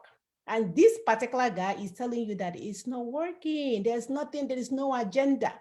And our people are still flocking towards that non-entity. All distractions. Distractions upon distractions. And we're saying this is something that makes sense. We have a strategy that works. We're not hiding it too. We're not saying Sister Ekwi has one part, Augusta has one part, and I had two parts. We have it out on the platform for you guys to see what we're doing, the stages where we are, how we're going to go from point A to point B. And people are like, no, I want you to give me the one that is in secret. Hide it. Hide it. Let me just follow you. I will continue to follow you until I see a cow in front of my house, and I'll call a press conference. A cow in residential area. So our last video, really? You're just waking up? Maybe he was in London, Paris, New York, who knows? A cow in a residential area. Dude, wake up and smell the coffee. The car has been there. It just got to your house, that's all. It's still ongoing or not, but immediately after the carnage of follow, we started seeing posters. Things. Uh-oh. Let me see if this one will let me play. All right, so if you want to go ahead and talk about who's supposed to talk about this video while I'm trying to upload it. Yeah, is the video, yeah. You okay, try and see if it will play again. It's talking about because when we talk about internal sabotage by Nnamdi Kanu, some people think we're just joking. What internal sabotage does to what you're doing is that it distracts you. It gives you a false sense of hope. That you think that somebody is coming to do something, meanwhile the person is not doing anything. So you will not be able to stand up and defend yourself. You'll not be able to stand up and strategize or how to free yourself. People say, don't talk about it, but we need to talk about it because that is giving you false hope and you're not able to do something that is practical before you. Sister Muna, when you're ready, let's know. I am. Okay. Still ongoing or not, but immediately after the carnage of follow, we started seeing posters being sent out by Mazin and the Kano, the Billy man. And these posters, they're telling us that they are going to do a fundraising in Malaysia, and that they are going to do this fundraising via Zoom, and that Mazi he will be there, the guest of honor, and Chike Dosian will be there, Nana will be there, Nzurumika will be there. Can't you see that the gang is complete? The reason, if you put 1 and 2 together, of course you get the answer. The reason of the carnage at Olo was for this fundraising. It's just started. It's gonna start with Malaysia. And once Malaysia is done, it is moving to Indonesia. And by the time you go around Asia, then we head on to North America. Of course, USA is the target. Canada is also the target. So what is it all for? It's for money. They want to grab your money. Open your ears. Listen, give me your ears, my own people. It is not about any other thing. Yes, Sister Muna, you can stop the video now. It's a lie. The people that are fighting against the Fulani Mara. All right. And yeah, just like Sister Ekwi was saying, that we have internal sabotage in the struggle. For those of you that don't understand why, we just have to talk about this. Sometimes we just want to, let it go, but we can't let it slide anymore because we don't even have time on our hands. So we really need to talk about this. And that internal sabotage is Nnamdi Kanu. You say, oh, why must we talk about Nnamdi Kanu? Hey, for crying out loud, he is messing up the struggle. If you don't understand, well, there's nothing we can do about it at this point. We have worked with him and we found out that he does not have any interest of our people at hand. First of all, a lot of people have been killed unnecessarily. I'm trying to emphasize that in this struggle because of him. In 2017, it happened in Afara in his own house, Gongo, where he knew that these army people were coming. He eloped with his parents and his siblings. He eloped and our people got killed for no reason. In Obibo, that was 2020 in Port Harcourt. You saw what he did that made Governor Wike to invite the army to come to our land and kill people. The same thing he did in Olo. Recently, this one just happened this year. Was it last week or so? That he invited the army because of his utterances. He keeps telling you that he has ESN, he is funding them, blah, blah, blah. They're going to come and protect the land. Okay, duh. The army is there. Where is his ESN? If he actually has ESN, if he actually has a security outfit to protect the people. The one he did in Olu was a short video where those guys came up and said that they have killed some army guys, that they shot at them, that they ran away, they took away their illustrious cars and all that. That was the short video. And that invited the army to come to Olu. Today, Olu is on lockdown because of this guy. Olu, a peaceful town. That's where I'm from. It's on lockdown because of Nnamdi Kanu. Because of Nnamdi Kanu, it's on lockdown. And we're telling our people that this guy is the steward. Just as we're talking about Hausa Fulani and how they have infiltrated the land, he is the one, they said that the ant that eats the leaf is in the leaf, gongo. How do they say it? He is the one inside, is the spy that we have inside that is making this thing not work. He is the one that is inviting these people to our land to kill our people. Because I remember when we asked him, how do we get United Nations to understand what is going on? He said, until they kill our people in good numbers. Until they kill our people enough that United Nations would understand.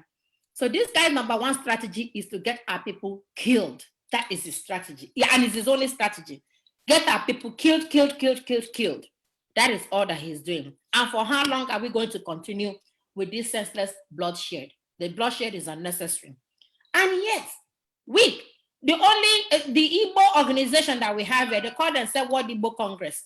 They're supporting him. And we keep saying it is all about the money. Professor Jeffo is supposed a professor that should know that this guy has just been playing on our people's emotions, is supporting him to raise more money. It's all about raising money. It's raising money in Malaysia. It's raising money in America. It's raising money everywhere. It's all about the money for him. He wants to continue to raise money. There is no security outfit there. He uses fake videos. He uses people's, the last time was the Ambazonia video. That was what he used to represent his ESN. And we're telling our people that this guy is the #1 enemy of our people. He's our enemy. He's not a friend. For those that think that he's the one that's going to get you Biafra, hell no, he doesn't even want to get you Biafra, because the more you get endangered, the more you get killed, the more you pay into his account. And this thing goes into his private account. So it's all about me making money out of our people's misery. That is what it's all about. So this has to stop. And I wish our people will start understanding that this guy is only having fun with our people's misery. Thank you, sisters. Yep. It's so sad, my dear. We can only tell them as mothers, you know, when your mother gives you an advice and you don't listen, when the Jinji comes, you'll be, oh, my mother told me so. My mother told me so. My mother told me so. We are coming out here every Saturday as mothers. Go and ask everyone that didn't listen to their mother how it ended up for them. Go and ask. Especially, I don't know if it works in other land, but in our land, I have testimonies of people that did not listen to their mothers, and now they are crying for mother. Mother is gone. If you don't listen, we're not coming here every Saturday to show you our ugly faces. No, we are coming here because you guys you are dear to our hearts. You are our children. We want more for you guys. We are not asking you to give us money. We are not asking you to consider us supreme. We are not asking you guys to worship us. All we're asking is for, can you have good life? Is that too much to ask for? Can my people have good life just like other people do? Is that too much to ask for? Can you go to school and get a job? Can you be a 21-year-old and not reduced to a private part sucking business? Can you be an information technologist and be able to build an app that is being sold to Silicon Valley? Is that too much to ask? Why are we running around like mad people, following noise making, shout making, ranting, as if we don't have brain? We are turning a journey of 40 days to 400 years, all because we are Mr. and Mrs. Egente. I know here, we know the here word. You're following something for 15 years, 12 years, whatever, it's not working for you. There is no platform, there is no strategy, there is no protocol. You're just going by random, hide it and they killed us off. Who did this to you guys? Who did this, my people, my children, my brothers and sisters? That you're allowing one person to destroy your destiny. Someone that registered a business in their name and making money on your behalf, and you cannot question them. And now my people, especially of Igbo origin, now you think that's okay. Has he ever worked in your land where one man is in charge alone? Even our useless chiefs and they do have a board of, not board of directors. They have people that are advisors. There you go. And you're following someone with no advice, that doesn't take advice. And we say we want more for you guys. We want more. We're not going to apologize for it. Whether you are there calling us daughters of Jezebel, that's fine. You get called name. It's like a mother giving a son advice. Don't do this because it's not going to favor you. Even the Bible recognizes that if you want your day to belong in that land, you must honor your parents. We will give you advice. You don't want to listen. You will call us daughters of Jezebel, daughters of prostitute, daughters of, it's okay. Then when the Jinji will hide you, some of you that are now in prison somewhere, nobody's coming for you. Nobody's coming for you. You have become another number. They don't even know who you are. They don't even want us to record, like our brother said, that they don't want us to record how many of you people that died. When we were here, we were struggling with that. So when we were with them, we said, where are the names of our people that are being killed and so? Where are the names? Nobody is compiling them. You don't exist. You don't count. They are using you as an instrument to follow their agenda. And you're still not understanding it. You think, oh, these women gossip, they are gossiping here. One will say, go and cook breakfast for your husband. My husband don't eat breakfast, by the way, we're on diets. We don't eat breakfast. Our country is on fire. We are not worried about breakfast. We're looking for a solution for our people. Breakfast is the last thing on our mind. We are not the African man. They say, every little thing, I can eat 7 spare then. And don't insult me, I can eat 7. We don't want to eat meal. We want to bring solutions to our land. We don't want to continue in this lamentation because that's not what we're here for. We like solutions. We are solution makers. We are born to bring solutions. And that's why you don't see us putting videos of people crying on air. No, no, no, no, we're not going there. Yes, there is a problem and we are bringing solution. And the solution right now is called Nina's. Go to your nearest Nina's location and key into what we're doing that is making sense. And thanks to our brothers and sisters that have gone so far to get this project going. We have food soldiers at home. They're doing such a marvelous job. And people are asking questions, they are keying in. There we are hoping that we will have less of the distractions so that our people can key in because there's lots. Hunger, heat, lack of job, everything, church, devil, rogue franchise, everything is a challenge back home. It's even a challenge to wake up every morning. So we are asking if we can get rid of one more distraction, whether in the name of outburst or whatever you want to call it, maybe they will begin to key in so we can get where we're going faster. Our 90-day, what is the word I'm trying to use? The 90 days that we gave to the Nigerian government is rolling down.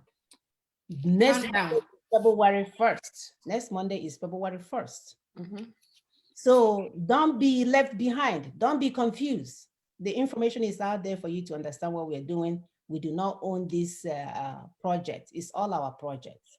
You have a role to play. You're a stakeholder. Oh, this is actually a good time to call in. I forgot I was busy talking. So this is time to call in, Zoom in. The Zoom ID number is there. The WhatsApp number is there. And the phone number is there. Okay, I'm going to call out the Zoom ID number is 9876. Augusta, can you pin it? 987-346-0692. And the password is 003282. I noticed that once we go on air, a lot of people just log in. You don't log in when we haven't even discussed what we came in for. And then when it's time to log in, you don't see them anymore. So we are not having a Zoom meeting here. We are having an educational section. So when it's time for contribution, we will announce the phone numbers at that time. And the phone numbers remains the same. Actually, it's a phone number now. It's only one. It's +1 774 338 0942. +1 774 338 0942. So this is a good time to call in by Zoom, by phone, by WhatsApp, or whichever platform that you chose. Yeah, my people, this is a no-brainer. Let's get this thing done. We just don't want you guys to die anymore. We are not here to castigate anyone. We just want the best. Like every mother will give birth to children, all she will do, or even in the midst of chaos, she keeps struggling for the best. My mother did not go to school, but in the midst of her taking care of her whole siblings, her village, and no, she was insisting that I go to a lesson, which drove me crazy. She would befriend teachers and pay them so that they can give her discounts, so that I can go to lessons after school. And I didn't know she was pushing for me. My father never asked me if I needed to go to lesson, but it was my mother that went above and beyond. She wasn't wearing clothes. She wasn't trying to be in vogue what's going on. Every little money she would get, me and my little sister, she would pay for teachers to give us extra lessons. And it has paid off. It's only a love of a mother that can go that far. Fathers, I'm not saying that you don't love your children. We just that we have special way of loving our children. And we're not apologizing for it. So please, people, please log in. Listen to your mothers. They will take you. Do not listen to the pastors that is telling you your mother is the one holding you hostage. Your mother will never hold you hostage. The mother will never not want you to succeed. As no mother that went through labor. The pastor that is telling you that has never gone through a menstrual period, talk less of having labor and delivery. So who are they to not tell you it's your mother holding you hostage? We don't hold our children hostage. We want them to succeed. We want them to flourish. We want the best of the best for them. Every time, all the time. Sisters, please.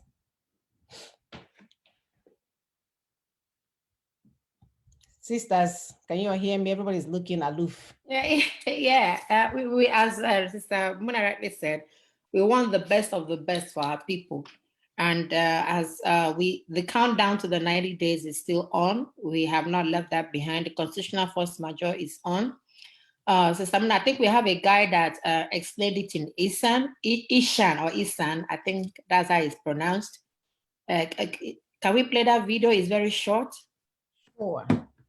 Then we have another of our brother that explained it in Igbo, how we need to understand the constitutional force majeure and why everybody needs to be part of it. The signature thing is still on. Go to www.change.org and sign. If you want more information, you go to our freedomfromnigeria.com and get more information about what is going on. Our brothers and sisters from the Yoruba side, they have actually keyed into this. I joined their meeting one time and I observed that what they are doing, it's even, they are so passionate about it because it's all about our freedom. It's all about our freedom. You know, it's not a one man's business. Okay, let's listen to this Shanghai.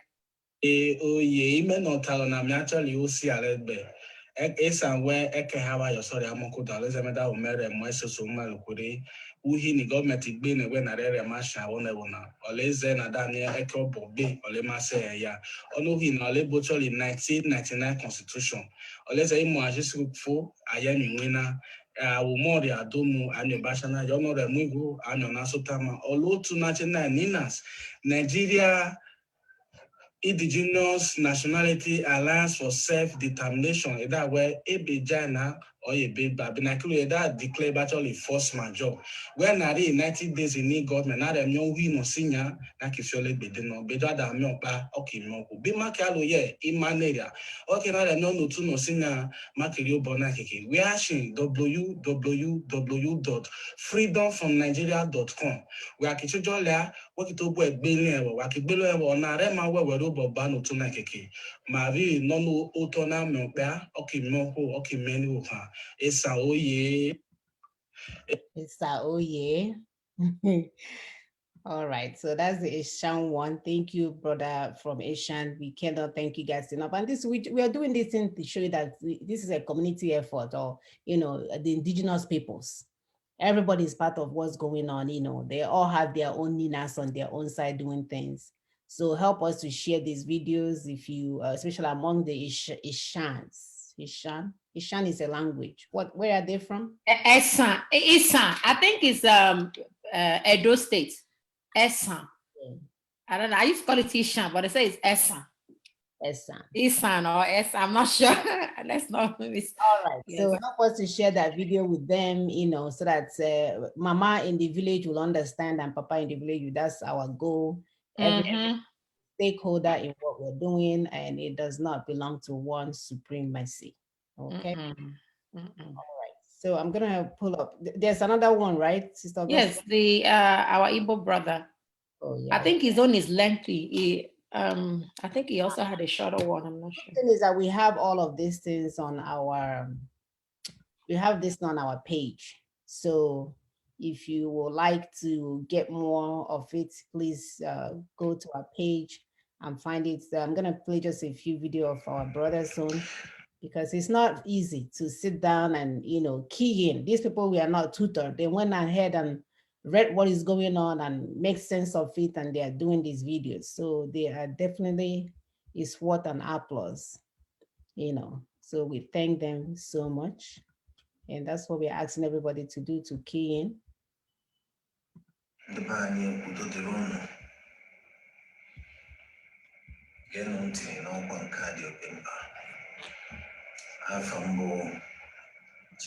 Emmanuel. Unu matara na anyị weteburu unu ozi dị oke mkpa nke anyị na-akpọ constitutional force majeure. Constitutional force majeure. Obodo dị iche iche n'ala anyị bụ Nigeria,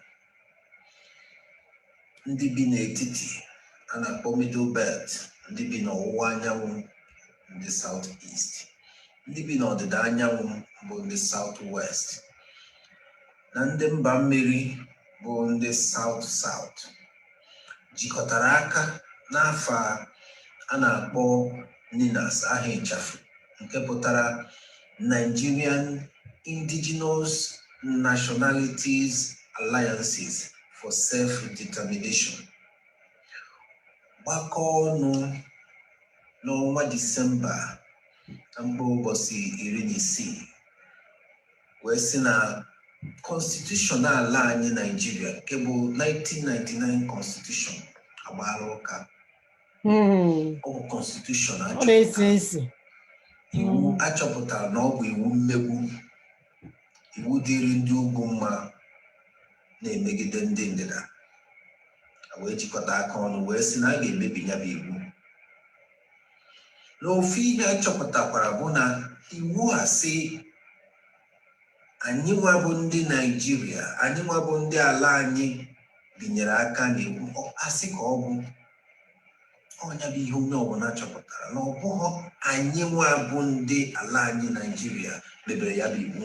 Ndị mebere ya bụ iwu bụ ndị agha, ndị a na-akpọ ndị soja, ndị amị bụ fa na-achị ala anyị Naijiria.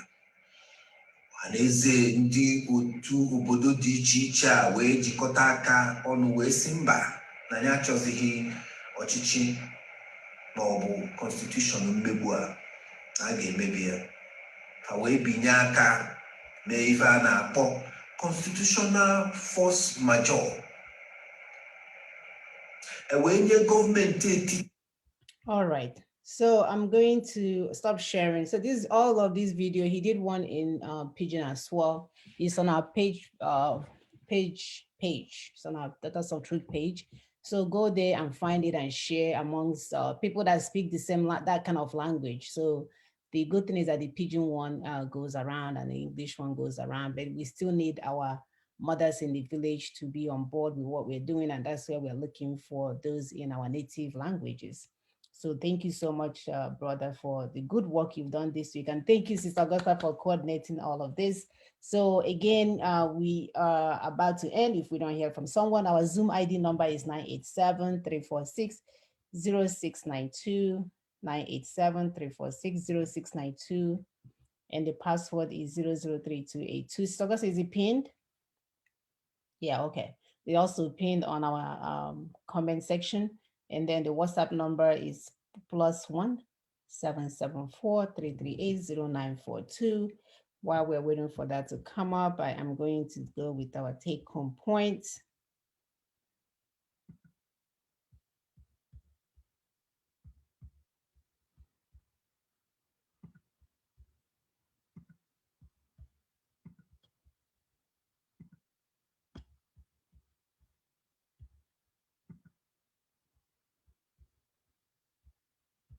All right, as usual, we end our show with some points that is important to our discussion today.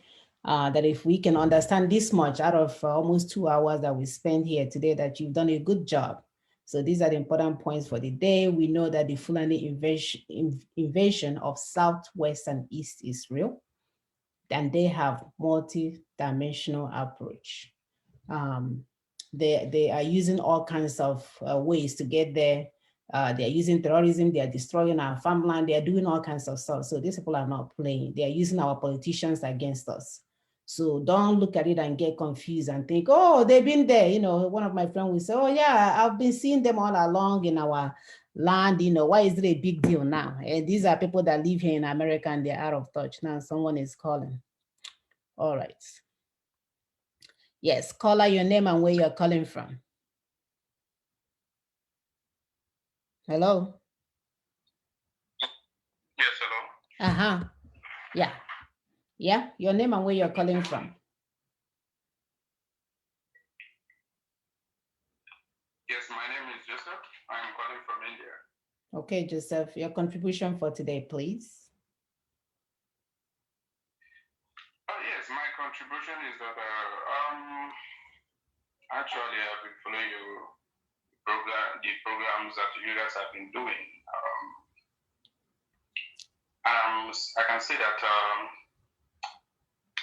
it is in somebody's right to be a critic of somebody or people or an organization. Maybe you feel they are not doing well or they are not doing it right, but it can never be good for someone to be spreading the kind of false against some certain person because they disagree with you or because you don't like what they're doing. You understand? Go ahead. The reason why I say it because you are actually you're saying that I don't really understand though, because that's not the topic for today. Can you just talk on the topic for today, please? No, I think we should address him because sometimes this is an opportunity to address those that are still confused so that he doesn't think we are getting our information from a second person, Okay. middleman. Okay. But he's going around the bush. We don't have too much time. The program is almost ended. Go ahead. The reason why I'm making this statement is because this is an open program where people can call and also make their input, right? Go ahead. Go ahead, please. We are closing. Thank you. All right. So the reason why I'm saying it is because most time you guys always come online on the platform and always say that Nnamdi Kanu has been the reason why we are backward in this struggle, and he's the reason why our people have been killed. Now, this question goes to you guys.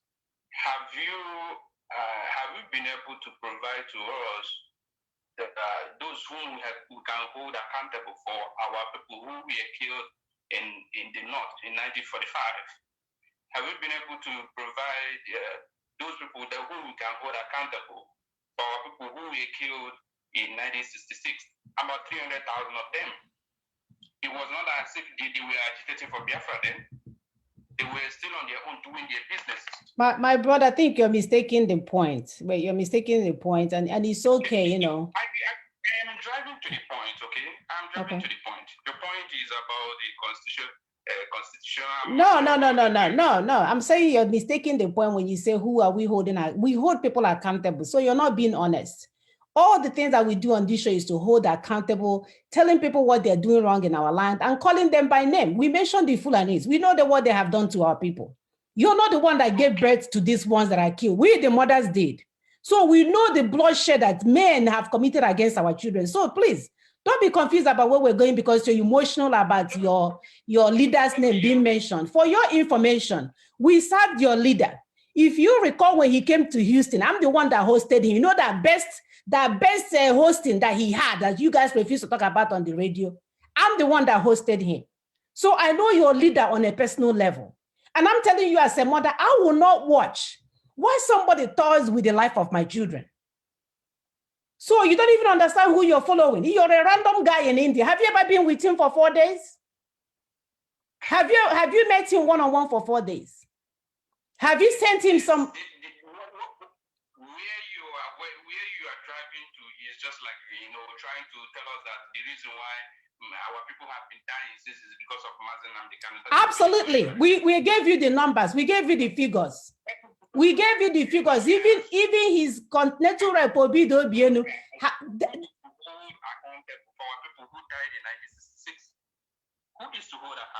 So because our people died in 1966, he has to kill more. He has to kill more, right? Okay. Where these people are still in life, we will hold him accountable. You guys are not even running away from this. Your leader will be held accountable. And by the way, let's tell you, all these people that are playing games, including World Igbo Congress, when we get this nation, there will be a truth and reconciliation section. You guys will be held accountable. Everyone that knew the truth and held my people bondage, held them hostage and playing with their lives will be held accountable, including those calling from India. If you don't know, it's like being a pastor of the church or being like a Baribe. When things falls apart in the government, you say, hey, well, I'm not government. For the fact you took that job and call yourself a legislator, when the time comes, who will hold you accountable, whether you know or not? We're not going to do this kind of African thing. No. It's going to be Americanized way. America will hold you accountable for things they have expected you to know. That's why they will tell you the ignorance of the law does not exclude you from the law. So because you're there, you say, oh, I didn't know they were raping people in my church. For the fact you are the pastor of that church, who will hold you accountable? That's why if you have sense now, anything you're in charge of, begin to shine torch and say, hey, well, these people are coming, they will hold me accountable. Let me go and make sure all is well. Those days are gone where you sit in your somehow, oh, I didn't know. Even here in America, they have changed everything. When Aaron took the money, or is the Aaron? Yeah, Aaron took the money as useless people's retirement.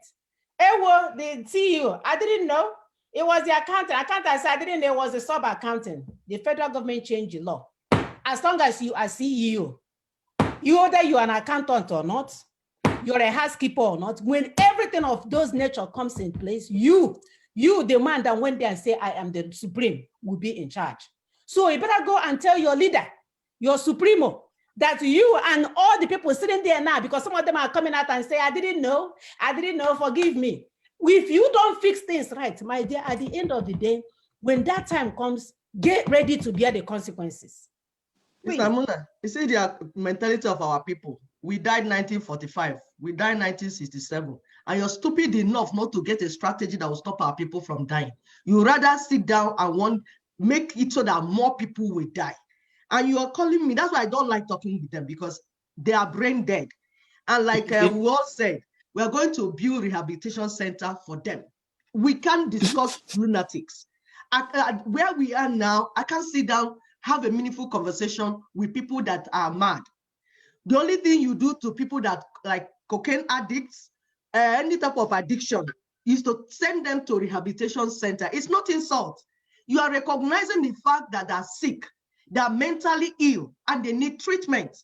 All the people following Nnamdi Kanu and still following Nnamdi Kanu, including Professor, what's that? Ejiofor of WIC. They need rehabilitation because they are mad and they need to be treated.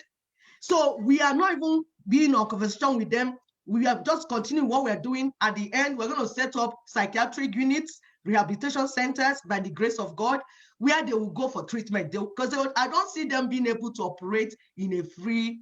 No, they lack the ability. They lack the ability. They lack the ability. And it's an obvious thing. You can hear them.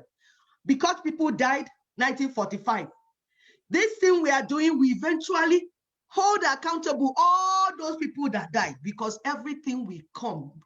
We have handled it in this platform when we talk about war crimes and war criminals, all the war in our land.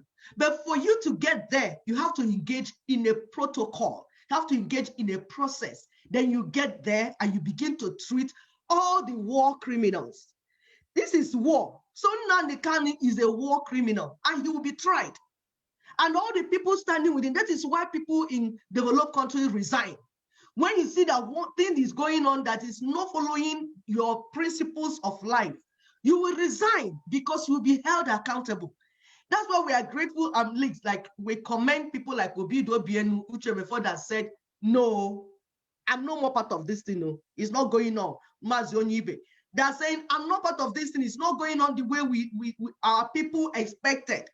Our people wanted something, but this thing is not what our people want.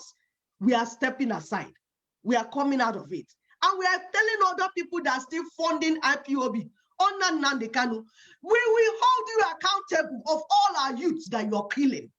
The ones that are Farah, the ones that are Olu, the ones that are Obibo, they are dying unnecessary deaths, and we will hold you accountable.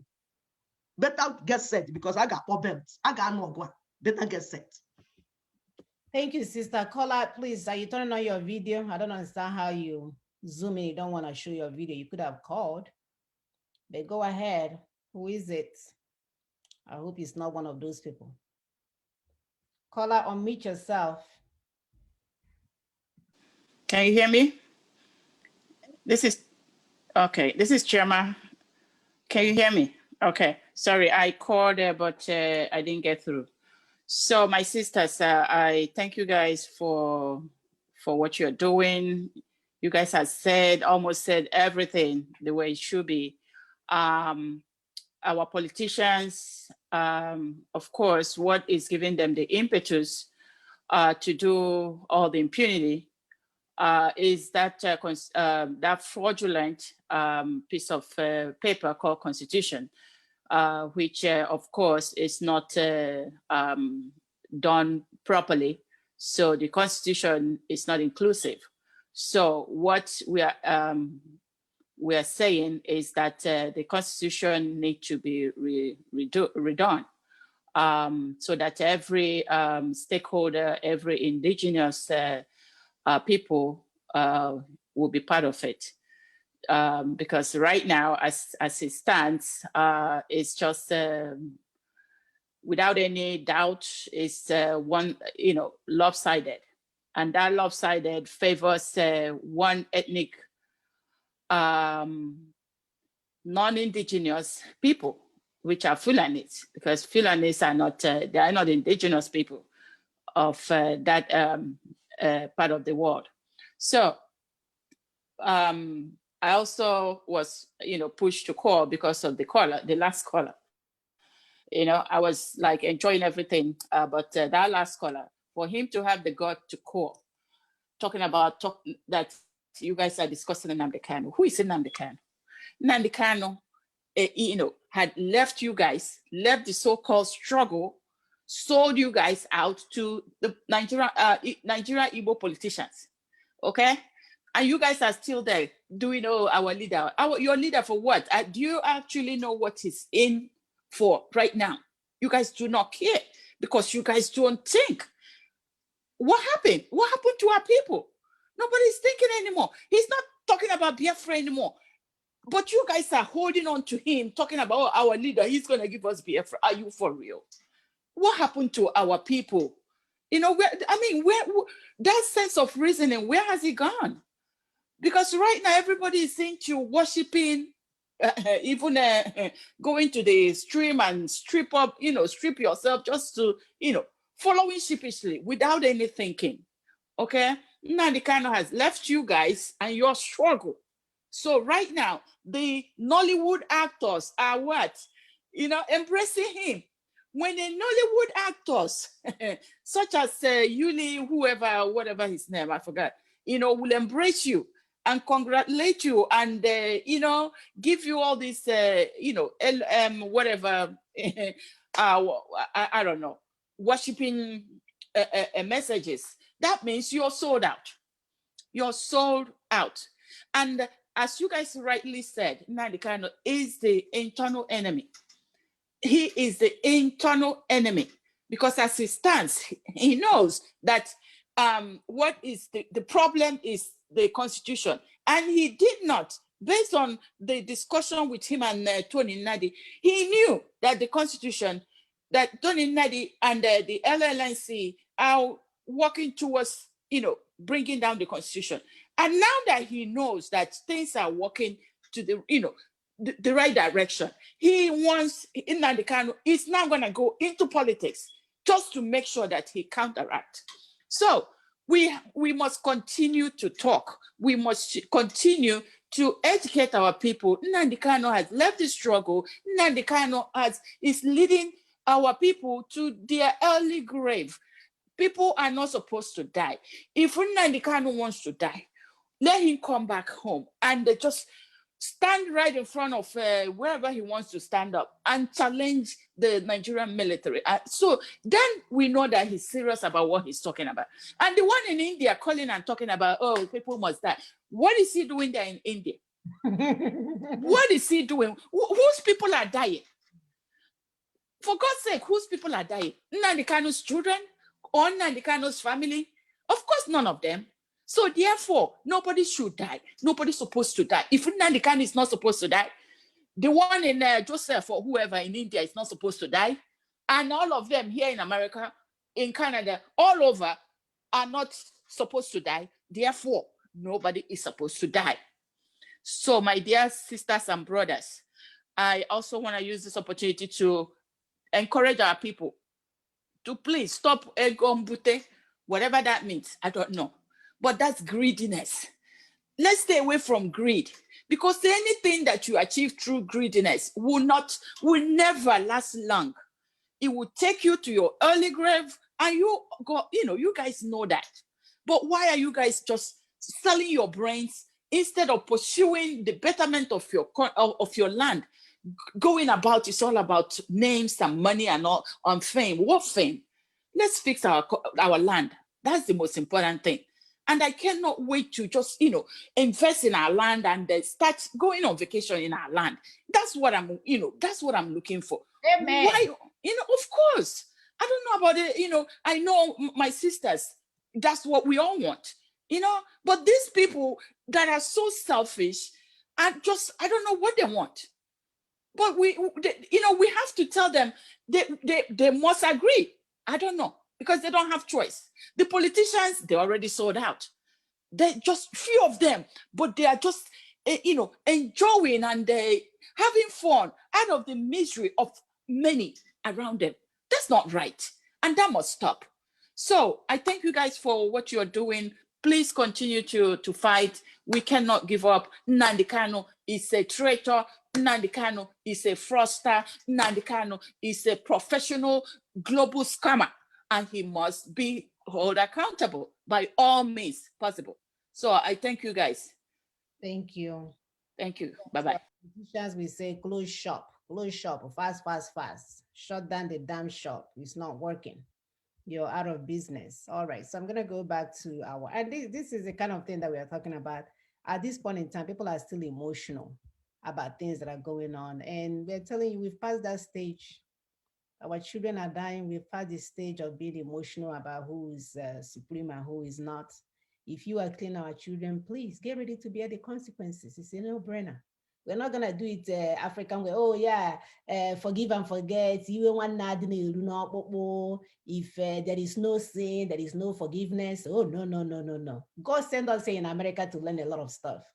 We will use what we have learned here to hold you accountable. We will forgive and forget. We will forget you in jail, in prison where you belong. Yes, we will definitely practice forgive and forget, but you will be forget in jail, in prison. So nobody is going to run away from this. If you continue to energize people that are killing our children, whether you knowingly or unknowingly, it's like here, they say driving 40 miles, you didn't see it, you drive 50. Police is not going to tell you, did you not see it? All you will do is just hand you your ticket, $320. You go and pay. So nobody is going to sit there and look at your pathetic face.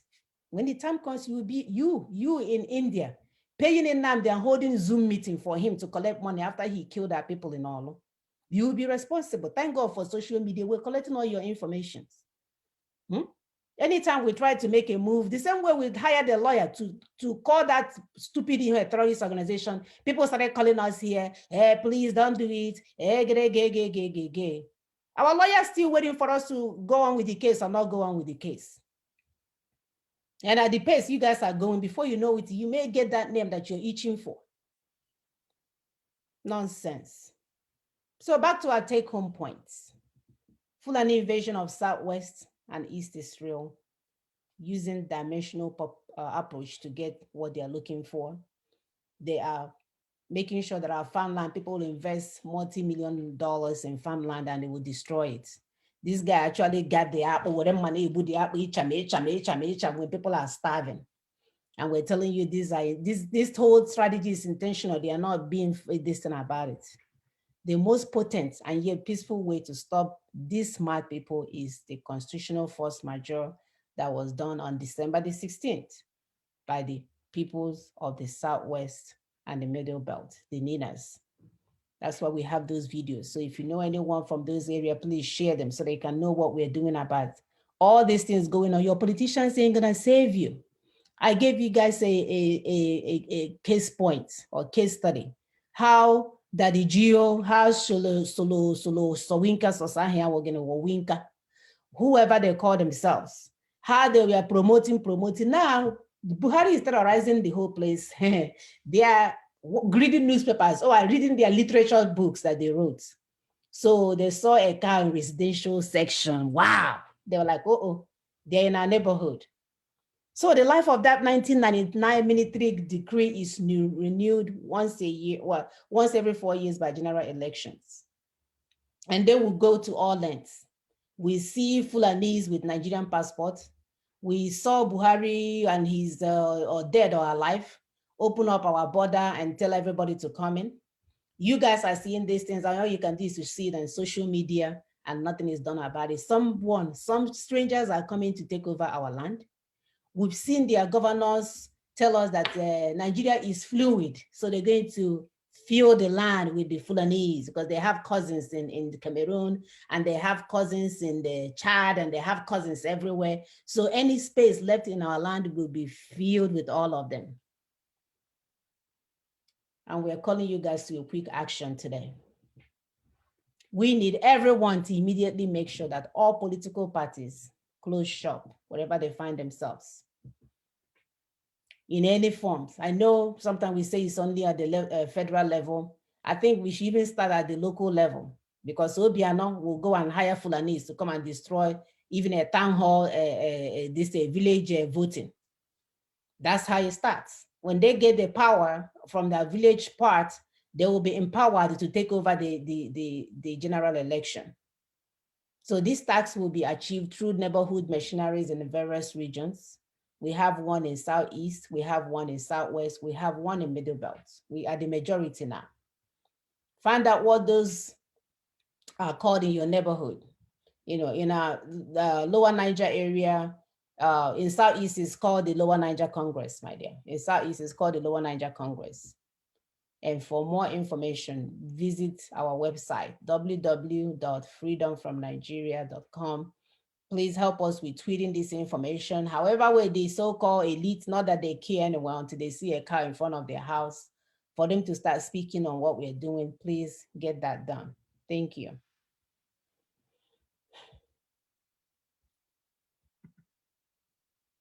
Thank you, Sister Mona. I was enjoying your voice and enjoying this picture, this beautiful picture. Yes, in the by mkpokọta okwu anyị tata. Ya isiokwu anyị taa ka anyị na-achọ ka anyị kwuo maka ya. Ndị oshi ala a na-akpọ ndị Fulani na-abịa n'ike n'ike. Ha bụ atụmatụ ọjọọ dị iche iche were na-abịa iwere ala niile dị na mba South na Middle Belt Nigeria. Enwere otu a na-akpọ Ninas. Ninas bụ ndị mba niile chọrọ nnwere onwe n'obodo Nigeria, na-agụnyeghị ndị Fulani, ndị ogbu mmadụ. O wee bụrụ na ndị Ninas a atụpụtara atụmatụ bụ ịgba burukpo anyị ga-eji wee gbanarị ndị Fulani, ndị omekome. Ya bụ atụmatụ bụ emume Constitutional Force Majeure emere n'ụbọchị 16 n'ọnwa Disemba n'afọ 2020. Nke ọzọ, ibinye aka n'akwụkwọ ndị ndọrọ ndọrọ ọchịchị ndị Nigeria bụ otu àjà a na-achụ kwa afọ 4. Ọ bụkwa àjà a na-ekunye ajọ ntọala a na-akpọ 1999 Constitution ume ndụ. Ọ bụ ya mere ndị Ninas ji were kpọkuo onye ọbụla nnwere onwe dị mkpa, si na ọ bụ anyị nwere ọlụ a, ọ bụ ọlụ anyị ịgwa ndị ndọrọ ndọrọ ọchịchị, ndị political parties, ka ha mechie ụlọ ebe ha na-azụ ahịa ha na ndị Fulani. Ha kwukwara sị na anyị ga-alụ ọlụ a si n'ogbe n'ogbe. Ndị ogbe ọbụla nọ na Nigeria nwere ndị ha na Ninas na-alụkọ. Ndị Yoruba nwere nke ha, ndị Middle Belt nwekwa nke ha. Na-abịa na mpaghara ọdịda anyanwụ side Southeast, nke bụ nke ndị anyị nwa, ọ bụ ndị otu a na-akpọ LNC, Lower Niger Congress, na-ekpokọta na-elekọta ihe gbasara Ninas. Onye ọbụla ga-chọọ ebe NNC nọ n'ogbe ya, wee soro ndị ọzọ wee rụba ọrụ ọma.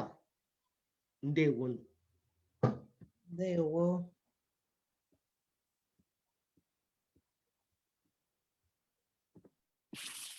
Yeah, thank you, Sister Ekwi. Yeah, I'll be saying mine in Yoruba. So, àkọsílẹ̀ wa tòní ni èkíní. Àwọn Fúlàní wọ́n ti wọlé sí wa lára gidigidi gan ni. Wọ́n wọlé sí wa àwọn South West àti South East. Wọ́n ti wọlé sí wa lára. Wọ́n dẹ̀ fi ọ̀nà kan náà fi gbà wọlé.